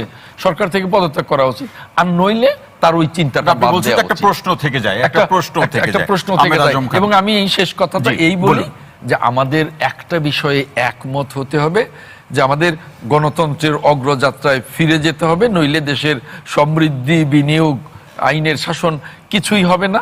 আর সেজন্য আমাদেরকে আরো সহিষ্ণু হতে হবে, জাতীয় ঐক্যটা ধরে রাখতে হবে। জি, অসংখ্য ধন্যবাদ। ফয়েজ আহমেদ, সাইফুল্লাহ আসতে চাই। নির্বাচনের প্রশ্নে 71-24 মুখোমুখি যে অবস্থানের কথা বলছে, এটা আসলে আমরা বারবার ওই প্রসঙ্গটাতে আনার চেষ্টা করছি যে আসলে ভোট পেছানো, নির্বাচন পেছানো, ঝুঁকি, অনিশ্চয়তার এই প্রসঙ্গগুলো যাতে কেটে উঠে, যাতে না থাকে, সেটাই আসলে আলোচনার বিষয়। এই মুখোমুখি জায়গাটা কোনো ঝুঁকি বা সংশয় তৈরি করবে কিনা? ধরুন, যারা মুখোমুখি দাঁড় করানোর চেষ্টা করছেন, তো নিশ্চয় একটা রাজনৈতিক লক্ষ্য আছে বা রাজনৈতিক উদ্দেশ্য আছে। আমি প্রায় 1 বছর আগে থেকে বলে আসছি, বাস্তবে আমাদের তো ইতিহাসের মানে আমাদের 5000 বছরের যে লিখিত ইতিহাস থাকে, সবচেয়ে গুরুত্বপূর্ণ ঘটনা 71 সালের আমাদের মহান মুক্তিযুদ্ধ। তার কিছু আনফিনিশড কিছু ন্যাশনাল টাস্ক আছে।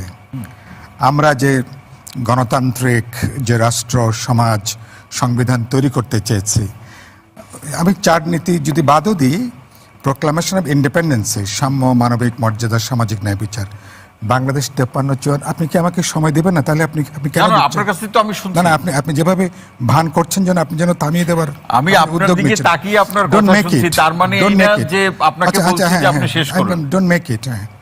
তো বলেছি যে আমরা আনফিনিশড টাস্কের দায়িত্ব নিয়ে এই 2024-এর যে অভূতপূর্ব গণজাগরণ, গণ অভ্যুত্থান, সেটা হাজির হয়েছে।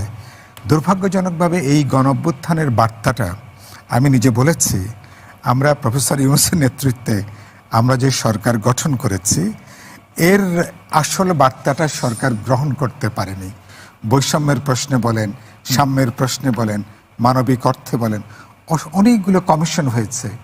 বৈষম্য বিলোপের ব্যাপারে কোনো কমিশন হয়নি। গোটা অর্থনীতি যে দুর্বৃত্তায়ন বা দুর্বৃত্তদের যে অর্থনীতি, আনহোলি নেক্সাসটা 1 বছরে এটা কিন্তু ইন দ্য মেইন কিন্তু ইনট্যাক্ট আছে। সরকার অনেক জায়গায় হাত দেবার চেষ্টা করেছেন। সরকারের ইন্টেনশন নিয়ে আমার বড় কোনো প্রশ্ন নেই, আন্তরিকতা, কিন্তু তাদের অভিজ্ঞতা বা প্রজ্ঞা, দূরদর্শিতা, বাস্তব কাজের ক্ষেত্রে নিশ্চয়ই সমস্যা সংকট হয়েছে। আর আপনি যেটা বলছিলেন, এটা আমি প্রায় বলি, বিপ্লবের পেছনে সবসময় প্রতি বিপ্লব হাঁটে, অভ্যুত্থানের পেছনে প্রতি অভ্যুত্থানটা হাঁটে। বাংলাদেশে গত 1 বছরে আমাদেরকে অনেক অসাধারণ অনেকগুলো বড় দাগের চ্যালেঞ্জ মোকাবেলা করে কিন্তু আসতে হয়েছে। আবার এটার জন্য অনেকখানি আমি আবার সরকারকেও দায়ী করি, কারণ যারা ধরেন হেরে গেছে, যারা বিদায় নিয়েছেন, তারা তো যে কোনোভাবে তারা তো ফেরার চেষ্টা করবেন। কিন্তু সরকার এটাকে রাজনৈতিকভাবে, যেটা আপনি বললেন না যে সবাইকে আপনি আস্থার মধ্যে নেবেন রাজনৈতিক দলগুলোকে, সরকার তো চরিত্রের দিক থেকে তার একটা দল নিরপেক্ষ সরকার, কিন্তু শুরুতে সরকারের বড় জায়গায় ফেলিওরটা কোথায়? সরকার নিজেকে দলীয়ভুক্ত করে ফেলেছেন। সরকার তার পক্ষপাত দুষ্টতা বড় ধরনের প্রশ্ন দেখা দিয়েছে। যে সরকারকে আমরা সবাই সমর্থন জুগিয়েছি, বিশেষ কোনো দল অংশকে মদত যোগানো সরকারের কাজ না। এটা করতে যেয়ে তারা অপ্রয়োজনীয় বিতর্কের জন্ম দিয়েছেন, এবং তারা যদি এটা চলতে থাকে, আগামী নির্বাচনের বড় রাজনৈতিক ঝুঁকিটা কিন্তু এইখানে। এবং যে কারণের জন্য আনিস আলমগীর বলবার সুযোগ পেলেন যে সরকারের এক পকেটে এনসিপি আর এক পকেটে জামাত এবং অন্যরা আছে। আবু হেনা রাজা সুতরাং কি এই ভাই? জায়গা- আমি বলছি এই জায়গা থেকে সরকারকে যদি বেরিয়ে আসতে না পারেন তাহলে আগামী নির্বাচনে বড় ধরনের রাজনৈতিক ঝুঁকির অসংখ্য মধ্যে ধন্যবাদ আপনাকে। পড়তে জি। পারে। আমি খুব জি। সিম্পলি বলে দিচ্ছি, একটা কথা আসছে 71-এর চেয়ে 24 বড় কিনা। এই বিতর্ক ঠিক না। 71 মুক্তিযুদ্ধ করেছে, ঠিক আছে। তখন ছিল কার সাথে লড়াই? আমার শত্রু দেশের সাথে। সেখানে 30 লক্ষ মারা গেছে। আর 24 সালে বা বিগত 16 বছরে বাংলাদেশের 57 জন সেনা অফিসার যেদিন মারা গেছে, সেই দিন বাংলাদেশের স্বাধীনতার সার্বভৌমত্ব নষ্ট হয়েছে। এই সার্বভৌমত্ব নষ্টকারী যে দলটা, তারপরে সেটাকে যখন হজম করতে পারলো, তারপরে করলো শাপলা চত্বরে হত্যা, আয়নাঘর, বিনা বিচারে হত্যা, নাগরিক অধিকার হরণ। তো স্বাধীন দেশে যে সার্বভৌমত্ব যে নষ্ট করে যে দলটা, তার তো খুব কম পানিশমেন্ট হয়েছে যে আপাতত তার কার্যক্রম নিষিদ্ধ হয়েছে। 57টা সেনা অফিসার একটা স্বাধীন দেশে কিভাবে মারা যায়? তারপরে সেনাবাহিনী চুপচাপ বসেছিল। আমরা দেখছি ছোটবেলায়ও একটা আর্মি অফিসার যদি কোথাও ইনসাল্ট হয়েছে, সেই এলাকা চইসে বেড়াইছে। আর 57টা অফিসার মারা গেছে, গোটা সেনাবাহিনী চুপচাপ বসা ছিল। এই প্রসঙ্গগুলো সমাধান করতে গিয়ে না আসলে না না না, নির্বাচন পিছাবে কিনা এখানে এটাও বড় কিন্তু ব্যাপার আলোচনা আছে। আমি সেজন্য খুব বলছি ছোট্ট করে বলুন। এটা খুব গুরুত্ব বহন করে। সে কারণে 71-এর সাথে এটা অ্যাড হইতে হবে। জি, রাজা অ্যাড ভাই। হয়ে একটা জায়গায় আমাদেরকে একটা জায়গায় আসতে হবে। জি, আহমেদ আজম খান আসতে চাই। এই যে নির্বাচন পেছনের অভিযোগ বিভিন্ন সময় আপনার দল থেকেও করা হয়, সেক্ষেত্রে রাজনীতি বিশ্লেষকরা বলছেন যে এটা এক ধরনের রাজনীতি, অর্থাৎ সরকারকে নির্বাচনী মুখী করার একটা রাজনীতি। দেখুন, প্রথম কথা হলো আমরা কিন্তু এই সরকারকে করি। কারণটা কি? আমরা যারা এখানে কথা বলছি সকলেই কিন্তু আমরা এই সরকার গঠনের সহযোগিতা করেছি। অতএব আমরা বিশ্বাস করতে চাই যে এই সরকার নির্বাচন কোনোভাবে বিলম্বিত করবে না। যেমন ডক্টর মোহাম্মদ ইউনূস সেদিন নিজে বলেছেন যে ষড়যন্ত্র হচ্ছে নির্বাচন যাতে বিলম্বিত হয়। একটা কথা মনে রাখতে হবে, নির্বাচন বিলম্বিত হওয়া মানেই গণতন্ত্রের অগ্রযাত্রা পিছিয়ে যাওয়া। নির্বাচন বিলম্বিত হওয়া মানেই এই যে সরকার একটা বড় মানে একটা ইকোনমিক ইনভেস্টমেন্ট সামিট করেছিলেন, তার রেজাল্টটা এখনো কিন্তু শুরু হয়নি। কারণ সকলেই অপেক্ষা করছে যে একটা নির্বাচিত সরকারের আমলে তারা শুরু করবেন। ওটা পিছিয়ে দেওয়া, নির্বাচন পিছিয়ে যাওয়া মানেই বাংলাদেশের সকল মানে গণতান্ত্রিক, রাজনৈতিক, অর্থনৈতিক সকল সমৃদ্ধি কিন্তু আটকে থাকা। এই জন্যেই আমি বিশ্বাস করি যে ডক্টর মোহাম্মদ ইউনূসের সরকার নির্দিষ্ট সময়ের মধ্যেই নির্বাচন দেবেন এবং ডক্টর মোহাম্মদ ইউনূস সম্মানের সাথে বাংলাদেশের ক্ষমতায় এসছেন, সম্মানের সাথে বাংলাদেশের ক্ষমতা থেকে সম্মানের সাথে ফুলেল শুভেচ্ছায় বিদায় নেবেন। মানে আপনি এটা শুধু আমার প্রত্যাশা না, জি। এটা বাংলাদেশের সকল মানুষের প্রত্যাশা। কারণ আমাদের একমাত্র নোবেল লরিয়েটের কাছে আমাদের সকলের এইটা প্রত্যাশা, চাওয়া, এর বাইরে অন্য কোনো চাওয়া নেই। এটা একটু বলুন আজম ভাই, যে আসলে লন্ডন বৈঠকের যে আলোচনা, আমরা কিছু জানি, অনেক কিছু তো জানি না, জি। যেটি সামনের দিনে বাস্তবায়ন হতে যাচ্ছে নির্বাচন সহ অন্যান্য প্রসঙ্গে, এটিকে আমরা ধরে নিতে পারি? আমি তো মনে করি যে এখানে বিএনপিরও আর পেছাবার সুযোগ নাই, ডক্টর মোহাম্মদ ইউনূসেরও পেছাবার সুযোগ নাই। কারণ এই দুটি পক্ষই বাংলাদেশকে সমৃদ্ধির পথে এগিয়ে নিয়ে যাওয়ার জন্য কমিটেড। যদি কেউ ডেভিয়েট করে তার দায় দায়িত্ব থাকে না। আমাদের অসংখ্য ধন্যবাদ। মঞ্জু ভাই। জি, আমি যে কথাটা উঠেছিল, রাজাকি ভাই কিছুটা বলেছেন যে 71 আর 24-এর ব্যাপারে। দেখেন 24-এর মূল স্লোগান কি ছিল? লাখো শহীদের রক্তে কেনা দেশটা কারো বাপের না। অর্থাৎ সে কিন্তু 71-কে রেফার করেই বলছে ওই লাখো শহীদ কখন হয়েছে? 71-ই তো হয়েছে। সুতরাং সে 71-এর এটাই ক্লেম করছে, তার যে অভিপ্রায়টা, তার যে চেতনাটা, সেটাই ধারণ করে সে বলছে যে দেশটাকে তোমরা যে বাপের দেশ বানায় ফেলছো, কেউ এটা তোমার বাপের দেশ না। অর্থাৎ এই যে রাজতন্ত্রের দিকে টার্ন করছিল, সেটাকে সে চ্যালেঞ্জ করেছে। সেজন্য আমি বলছি এই বিতর্কটা তোলা হচ্ছে একটা ইন্টেনশনাল বিতর্ক তোলা, নাম্বার 1। নাম্বার 2, আমি আবারও বলছি, আপনার আনিস আলমগীর ভাই বলেছেন ওনার আমার নিজের বাড়ি পুড়িয়ে দিয়েছে পাকিস্তানি আর্মিরা, আমরা আমাদের ফ্যামিলির সবকিছু কয়লা পেয়েছি। সো আমি যেটা বলতে চাচ্ছি সেটা হলো, আমরা 24-এ যেটা দেখেছি হেলিকপ্টার থেকে গুলি করে মারছে, এটার সাথে তো 71-এর তুলনা না, ওটা তো একটা যুদ্ধ ছিল। এখানে একটা গণ অভ্যুত্থানকে, গণ আন্দোলনকে থামিয়ে দেওয়ার জন্য যে কথাটা করা হয়েছে, আপনাকে মনে রাখতে হবে আওয়ামী লীগকে তো কার্যক্রম নিষিদ্ধ করা হয়েছে কখন গিয়ে? যখন দেখা যাচ্ছে আপনি অনবরত উস্কানি দিচ্ছেন, অনবরত ভারত থেকে আপনি এখানে মানে নানা ধরনের উস্কানি পয়দা করছেন, দেখেন বিএনপির মতো বড় দল, জামাতের মতো দলও কিন্তু আওয়ামী লীগ নিষিদ্ধের ব্যাপারে তাদের উদারতা ছিল। জি, জি। ডক্টর ইউনূস নিজেও বলেছেন কোন দলকে আমি কি করব না, নিষিদ্ধ করব না। তাহলে আমরা যে একটা বিতর্কের সূত্রে শুধু বিতর্কের দিকে যাচ্ছি বিষয়টা তা না, বাস্তবতাটাকে বোঝার বাস্তবতা চেষ্টা আসতে হবে করতে এবং হবে। সমাধান আসতে হবে। অসংখ্য ধন্যবাদ। আনিস ভাই, শেষ লাইন শুনবো, একেবারে এক লাইনে ডক্টর বলবেন। ইউনূস আওয়ামী লীগকে নিষিদ্ধ করবেন না এটা বলেছেন, আমরা সবাই আশা করেছিলাম। বিএনপিও বলেছে আমরা ইনক্লুসিভ ইলেকশন চাই, কাউরে চাই না। কিন্তু উনি যে প্রশংসা করছেন ডক্টর ইউনূস, এই যমুনাতে উনি সমাবেশ করতে দিয়েছেন, যমুনা নিষিদ্ধ এলাকা সমাবেশ করেছেন এই জন্যই যে জি, যাতে অসংখ্য আওয়ামী লীগকে ধন্যবাদ। নিষিদ্ধ করা যায়। সাইফুল ভাই শেষ লাইন। না, আমি মনে করি যে এখন আমাদের একটা কালেকটিভ উইজডম দেখানোটা গুরুত্বপূর্ণ। আমরা একটা হিস্টোরিক্যাল ট্রানজিশনের মধ্যে আছি, এখন কোনো পা পিছলে যাওয়ার সুযোগ নেই।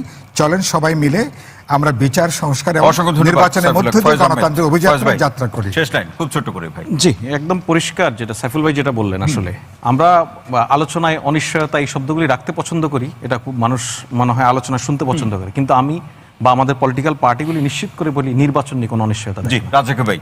না, আমরা তো ওটা চাইবই যে একটা সুন্দর নির্বাচন দিয়ে দেশটাকে একটা নির্বাচিত সরকারের কাছে দিয়ে চলে যাক, এটা আমরা চাইবো। কিন্তু আমি সংকট দেখছি এবং আমি নিরাশ হচ্ছি জি, অন্তত মঞ্জু নির্বাচনের ভাই শেষ ব্যাপারে। লাইন হিসেবে কি যোগ করবেন? আমি বলছি যে আবারও আনিস আলমগীর ভাইকে উদ্দেশ্য করে বলছি, সেটা হচ্ছে আওয়ামী লীগ কিন্তু বলেছিল যারা ক্ষমতা হারালে 5 লাখ 10 লাখ লোক মারা যাবে, সেটাও যাতে আনিস আলমগীর ভাই খেয়াল রাখেন যে বাংলাদেশে সেই ধরনের রক্তপাত হয় নাই এবং ইনশাল্লাহ হবে না। জি, আহমেদ আজম খান। রাজ্জাকি সাহেব বলেছেন যে উনি অনিশ্চয়তা দেখছেন, আমি সেজন্যই বলতে চাই উনার কথাকে সমর্থন করে যে এই অনিশ্চয়তা যেন কেটে যায়, নতুন করে যেন মঞ্জু ভাইরা আবার শুরু না করেন যে আমরা এতদিন উচ্চ কক্ষে বলছি, নিম্ন কক্ষেও এখন পিয়ার চাই। এই নতুন সমস্যাগুলো যেন তৈরি না হয়, আমরা যেন নির্বাচনের পথে যাই, দেশটার দিকে তাকাই, করে বিষয় কেন্দ্রিক যাতে বিতর্ক না হয়। আজম ভাই, নির্বাচনের ব্যাপারে সরকার একবারও বলে নাই যে নির্বাচন হবে না বা কি হবে না। আমরা বারবার এই আলোচনাগুলো কেন তুলছি, মানে বিষয় হচ্ছে যে আমরা এই তুলেই বরং আরো একটা মানে একটা সরকার একবারও বলে না, কিন্তু মব লাগিয়ে এই দিয়েছে জন্যই বলি নির্বাচন যে যাতে সরকার তো পিছিয়ে বলে না, যায়। আমরা যেন সরকারের আনিস ভাই, সহযোগিতা করি। আমাদের- মব আর চাঁদাবাজের কথাটা আপনি বলছেন, হ্যাঁ, আমরা চাঁদাবাজি সরকারকে যেন কিন্তু সহযোগিতা বাংলাদেশের করি। রাষ্ট্রীয়ভাবে বৈধ 53 বছর যাবত। জি, সাইফুল হক, আপনার কাছে আসতে চাই যে এই প্রশ্নটি নিয়ে। আসলে একটা নির্বাচন অনুষ্ঠিত করার প্রশ্নে সরকারের পক্ষ থেকে যে ব্যবস্থাগুলো বা যে সিদ্ধান্তগুলো গ্রহণ করা প্রয়োজন, সেই জায়গাতে কেউ কতটুকু হচ্ছে সরকারের সদিচ্ছা, এই ব্যাপার নিয়েও রাজনৈতিক দল বা যারা আলোচক বিশ্লেষক আছেন তারা প্রশ্ন তুলছেন। আপনি কিভাবে দেখছেন? আপনাকে ধন্যবাদ, সম্মানিত আলোচক বৃন্দ আর মধ্যরাতে দর্শক শ্রোতা যারা রাত জেগে এই অনুষ্ঠান দেখবেন আগামী প্রায় 1.5 ঘন্টা, আপনাদেরকে শুভেচ্ছা এবং সালাম। আমি আপনার প্রধান প্রশ্ন যেটা, আমি পুরো পরিস্থিতিকে, নানা চ্যালেঞ্জ আছে, কিছু ঝুঁকি আছে, কিন্তু আমি খুব ইতিবাচকভাবে আমি দেখছি এই জায়গা থেকে যে এখন যারা সক্রিয় রাজনৈতিক দল তারা সবাই নির্বাচনের পক্ষেই তাদের অবস্থান। রাজনৈতিক দিক থেকে নির্বাচন কবে কখন কিভাবে হবে, নির্বাচনের গণতান্ত্রিক পরিবেশ তৈরি হবে কিনা, প্রত্যেকটা রাজনৈতিক দলের জন্য সমান সুযোগ নিশ্চিত হবে কিনা, এগুলো নিয়ে নিশ্চয়ই প্রশ্ন আছে, জিজ্ঞাসা আছে, আমাদের নানা মাত্রার কনসার্ন আছে। সরকারের দিক থেকে আমি দেখছি যে তারা গত কদিনের বিশেষ করে ডিসেম্বরের মধ্যে প্রশাসনিক যাবতীয় প্রস্তুতি সম্পন্ন করবার যে ঘোষণা, গতকালকেই তো না, গত পরশুদিন সর্বশেষ আইন শৃঙ্খলা রক্ষাকারী বাহিনীকে যেভাবে একটা নির্দেশনা দেওয়া হয়েছে, তাতে মনে হচ্ছে যে সরকার নির্বাচনটাকে প্রধান তাদের যে টার্গেট বা তাদের যে প্রধান ম্যান্ডেট বিচার এবং সংস্কারের পরে সেই লক্ষ্য নিয়ে তারা এগোচ্ছেন। কিছু ঝুঁকি আছে যেটা আনিস আলমগীর ভাই বলবার চেষ্টা করলেন। আর রাজনৈতিক দলগুলোর মধ্যে তো নির্বাচন কেন্দ্রিক নানা না, তাহলে যারা সংশয় দেখছেন তারা কারা?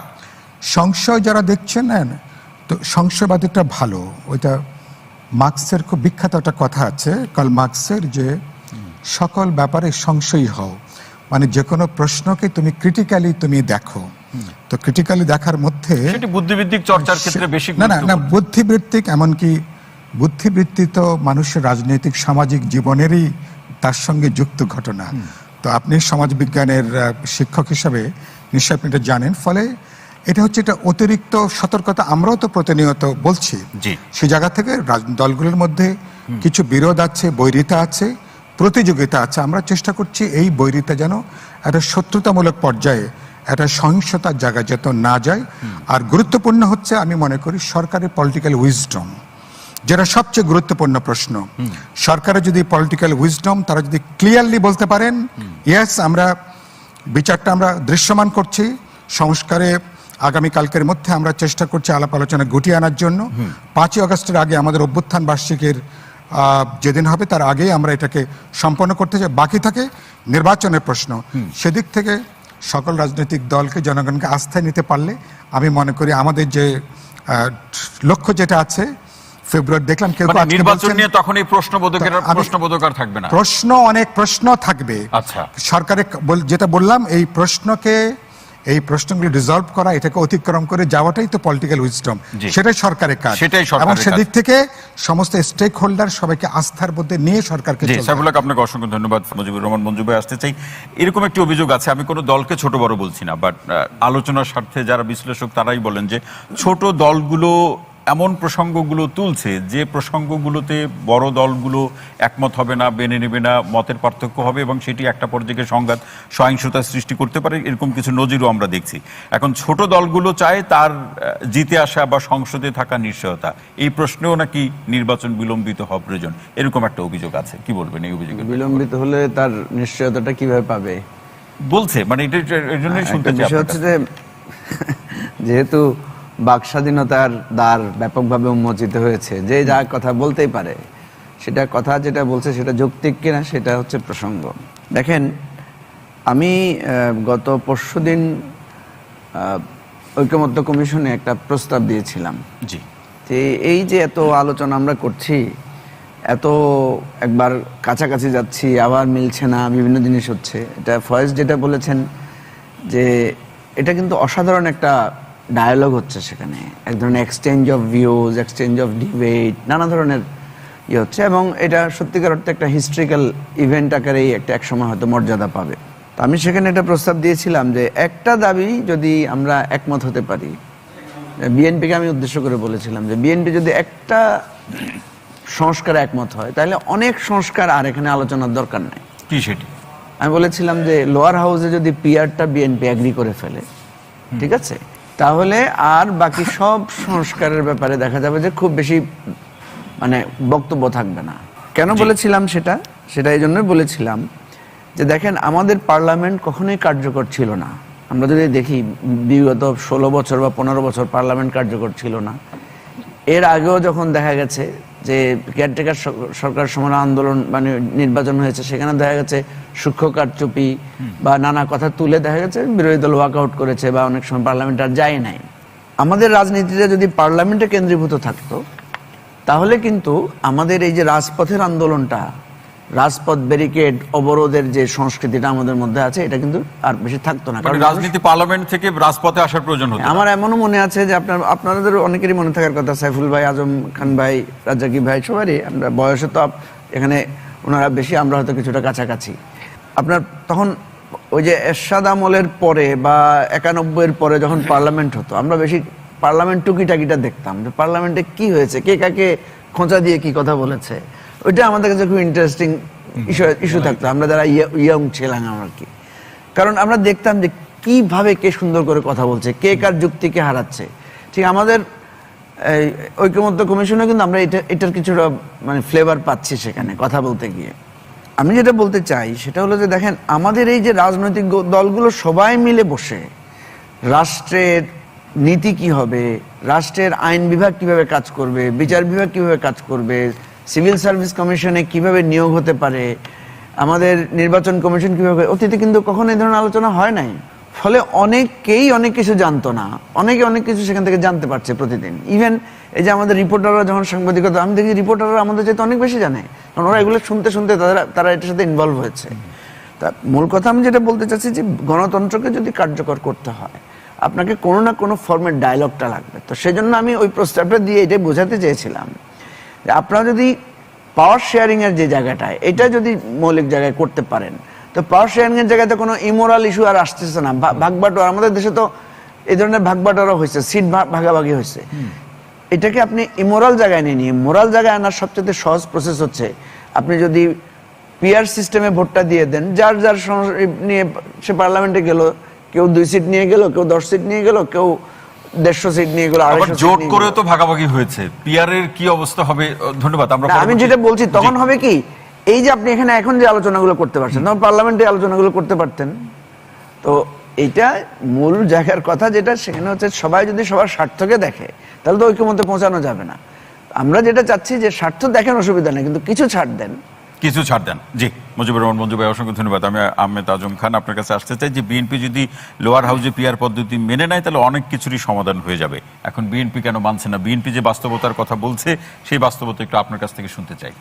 ধন্যবাদ আপনাকে, ধন্যবাদ সম্মানিত আলোচক বৃন্দকে, স্বাগতম সম্মানিত দর্শক। আপনি আপনার প্রারম্ভিক বক্তব্যে অনেকগুলো কথা বলেছেন।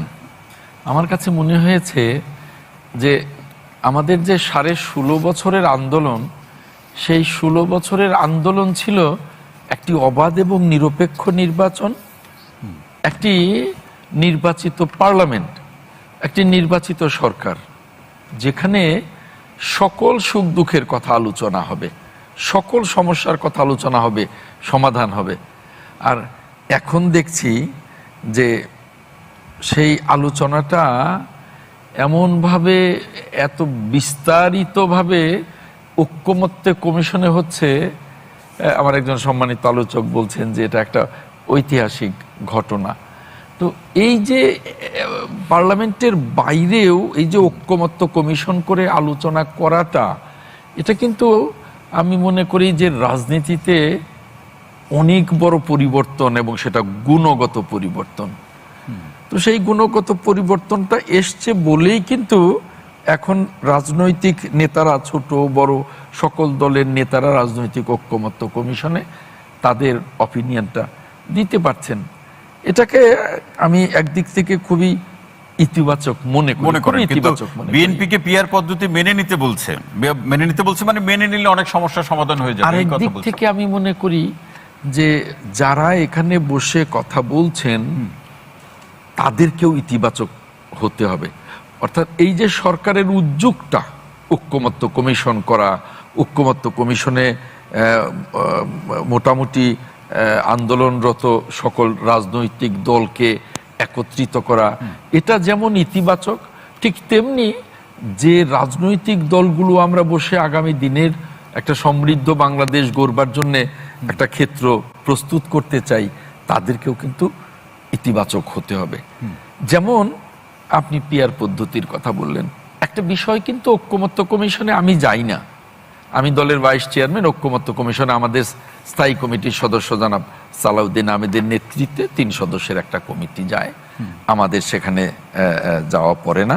কিন্তু মঞ্জু ভাই যান, মঞ্জু ভাই নিশ্চয়ই জানেন যে এই পিআর পদ্ধতি নিয়ে যখন ওই ঐক্যমত্য কমিশনে আলোচনা হয় তখন লোয়ার হাউজের বিষয়ে আসেই নাই যে না, লোয়ার হাউজে এত তাড়াতাড়ি পিআর পদ্ধতি না, আপার হাউজে। এখন মঞ্জু ভাই আবার আজকে নতুন করে বললেন যে আমি নতুন করে প্রস্তাব দিয়েছি লোয়ার হাউজে বললাম আর কি, যে আমরা কথা প্রসঙ্গ নিয়ে বললাম যে উনি যে বললেন না যে কি কারণে ছোট বড় দলের বিষয়, আমি বললাম যে এত তো থাকে না, আসল জায়গাটা হচ্ছে যে পাওয়ার শেয়ারিং এর ইস্যু, ওই কারণেই বলেছে এটা। তো আমি যতটুকু জানি যে লোয়ার হাউজের বিষয়টা সেটেল, যে না এখানে পিআর পদ্ধতি না, আপার হাউজে পিআর পদ্ধতি হলেই ঐক্যমত্য কমিশনে সকলে একমত হবেন। এখন আমার কথাটা হলো যে বাংলাদেশে আমরা কি আসলে পিআর পদ্ধতিটা সকলে বুঝি? আমি নিজে কিন্তু বুঝি না। বাংলাদেশের বুঝেন না, সেটা কি ইচ্ছা করে বুঝেন? ইচ্ছা করে বুঝি না বলতে, পিআর পদ্ধতির কথাটাই তো এসছে 3 মাস আগে, পিআর পদ্ধতির যে বক্তব্যটা সেটাই তো এসছে 3 মাস আগে। আমি ইচ্ছা করে বুঝবো না, আসলে বুঝি। এটা কত বছর আগে থেকে আলোচনা হচ্ছে, যারা আমরা আলোচনা করি তারাই কি পিআর পদ্ধতি বুঝি? পৃথিবীর কোন দেশে কিরকম পিআর পদ্ধতি, যেমন জার্মানিতে পিআর পদ্ধতি কিরকম পিআর পদ্ধতি, যে 5% ভোট যারা পাবে তারা একেবারে আলোচনা থেকে আউট, 10% ভোটের উপরে পেলে পিআর পদ্ধতিতে তারা সংসদে যেতে পারবে। জি। না, কোন জায়গাটায় যেতে, একটু শেষ করি, জি। কোন জায়গাটায় যেতে পারবে সেটা যিনি ওই যার সাথে হেরেছেন ওখানে তিনি কি আপার হাউসে একটা আসন পাবেন কি পাবেন না, এই বিষয়গুলো নির্ধারণ হবে। অর্থাৎ আমরা একটু শেষ করতে হবে আমাকে, আমার আরেকজন guest আছে, শুনতে হবে। জি। এই জন্যেই আমরা পিয়ার পদ্ধতির কথাগুলো বলি। আসলে আমাদেরকে কিন্তু মনে রাখতে হবে জি। যে আমাদের অবশ্যই একটা জায়গায় একমত হতে হবে একটা অবাধ এবং নিরপেক্ষ নির্বাচনের জন্য। তা যদি একমত হতে না পারি, আসল জিনিসটাকে যদি আমরা গুলিয়ে ফেলি, তাহলে হারবে কে? জি, হারবে বাংলাদেশ, আর আমরা জিতবো যারা দুই চারটা কথা বলতে পারি। আহমেদ আজম খান, অসংখ্য ধন্যবাদ। জুলাই অভ্যুত্থান যার মধ্য দিয়ে ১.৫ দশক ধরে ক্ষমতায় থাকা আওয়ামী লীগ সরকারের পতন হয়, সে সময় রাজনৈতিক দলগুলোকে সম্মুখ সারিতে দেখা না গেলেও পরবর্তী সময়ে এর কৃতিত্বের দাবি করতে দেখা গেছে। তাদের ভূমিকা কতটা ছিল সেটা নিয়ে বিশ্লেষকসহ অনেকের মধ্যেই প্রশ্ন রয়েছে। আন্দোলনে অংশ নেওয়া বেসরকারি বিশ্ববিদ্যালয়ের শিক্ষার্থী নুসরত জাহান টুম্পা ৩১ জুলাই নিজ প্রতিষ্ঠানের একজনকে বাঁচাতে প্রাণপণ চেষ্টা করেন এবং পুলিশের গাড়ির সামনে দাঁড়িয়ে ভাইরাল হয়েছিলেন। তিনি বিবিসিকে বলছিলেন তিনি নিজের পাশে কোনো দল বা সংগঠন দেখেননি, আশেপাশের সবাইকে সাধারণ শিক্ষার্থী, জনগণ ও সহযোদ্ধা হিসেবেই লিখেছেন, যাদের কোনো দলীয় ট্যাগ ছিল না। এখন যদি কোনো দল এসে একপাক্ষিকভাবে বলে যে এর মাস্টারমাইন্ড আমরা ছিলাম, আমাদের এই ক্রেডিট ছিল, এটা সম্পূর্ণ আমার কাছে হাস্যকর মনে হয়। কারণ সেই সময় আমার যে সহযোদ্ধা ছিল, আমি দেখিনি তাকে বলতে যে আমি এই দলের বা ওই সংগঠন। তো আজকে এই পর্যন্তই, কিন্তু প্রশ্নগুলো এখানেই শেষ নয়। এই দেশ, এই রাজনীতি, এটা আমাদের সবার। আপনি, আমি, আমরা সবাই মিলে গড়ে তুলব সচেতনতার একটা মঞ্চ। আপনার ভাবনা, আপনার চিন্তা এবং আপনার মতামত আমাদের দরকার। তাই কমেন্টে লিখে জানান এই মুহূর্তে আপনি কি ভাবছেন এবং আপনি কোন দিকে তাকাচ্ছেন। রিপাবলিক অ্যান্ড পলিটিক্স কেবল খবর বা বক্তব্যের জায়গা নয়, এটা একটা ভিন্ন মতের প্ল্যাটফর্ম। এখানে প্রশ্ন করার সাহস আছে, সত্যের পেছনে ছুটে চলার স্পর্ধা আছে। চ্যানেলটি ভালো লাগলে অবশ্যই সাবস্ক্রাইব করে পাশে থাকুন, কারণ একটা ক্লিকেই হতে পারে হাজারো অন্ধকার ভেদ করে আলো খোঁজা শুরু। ফিরছি পরের পর্বে আরও খোলামেলা বিশ্লেষণ নিয়ে। সে পর্যন্ত সবাই ভালো থাকুন, সুস্থ থাকুন। আল্লাহ হাফেজ।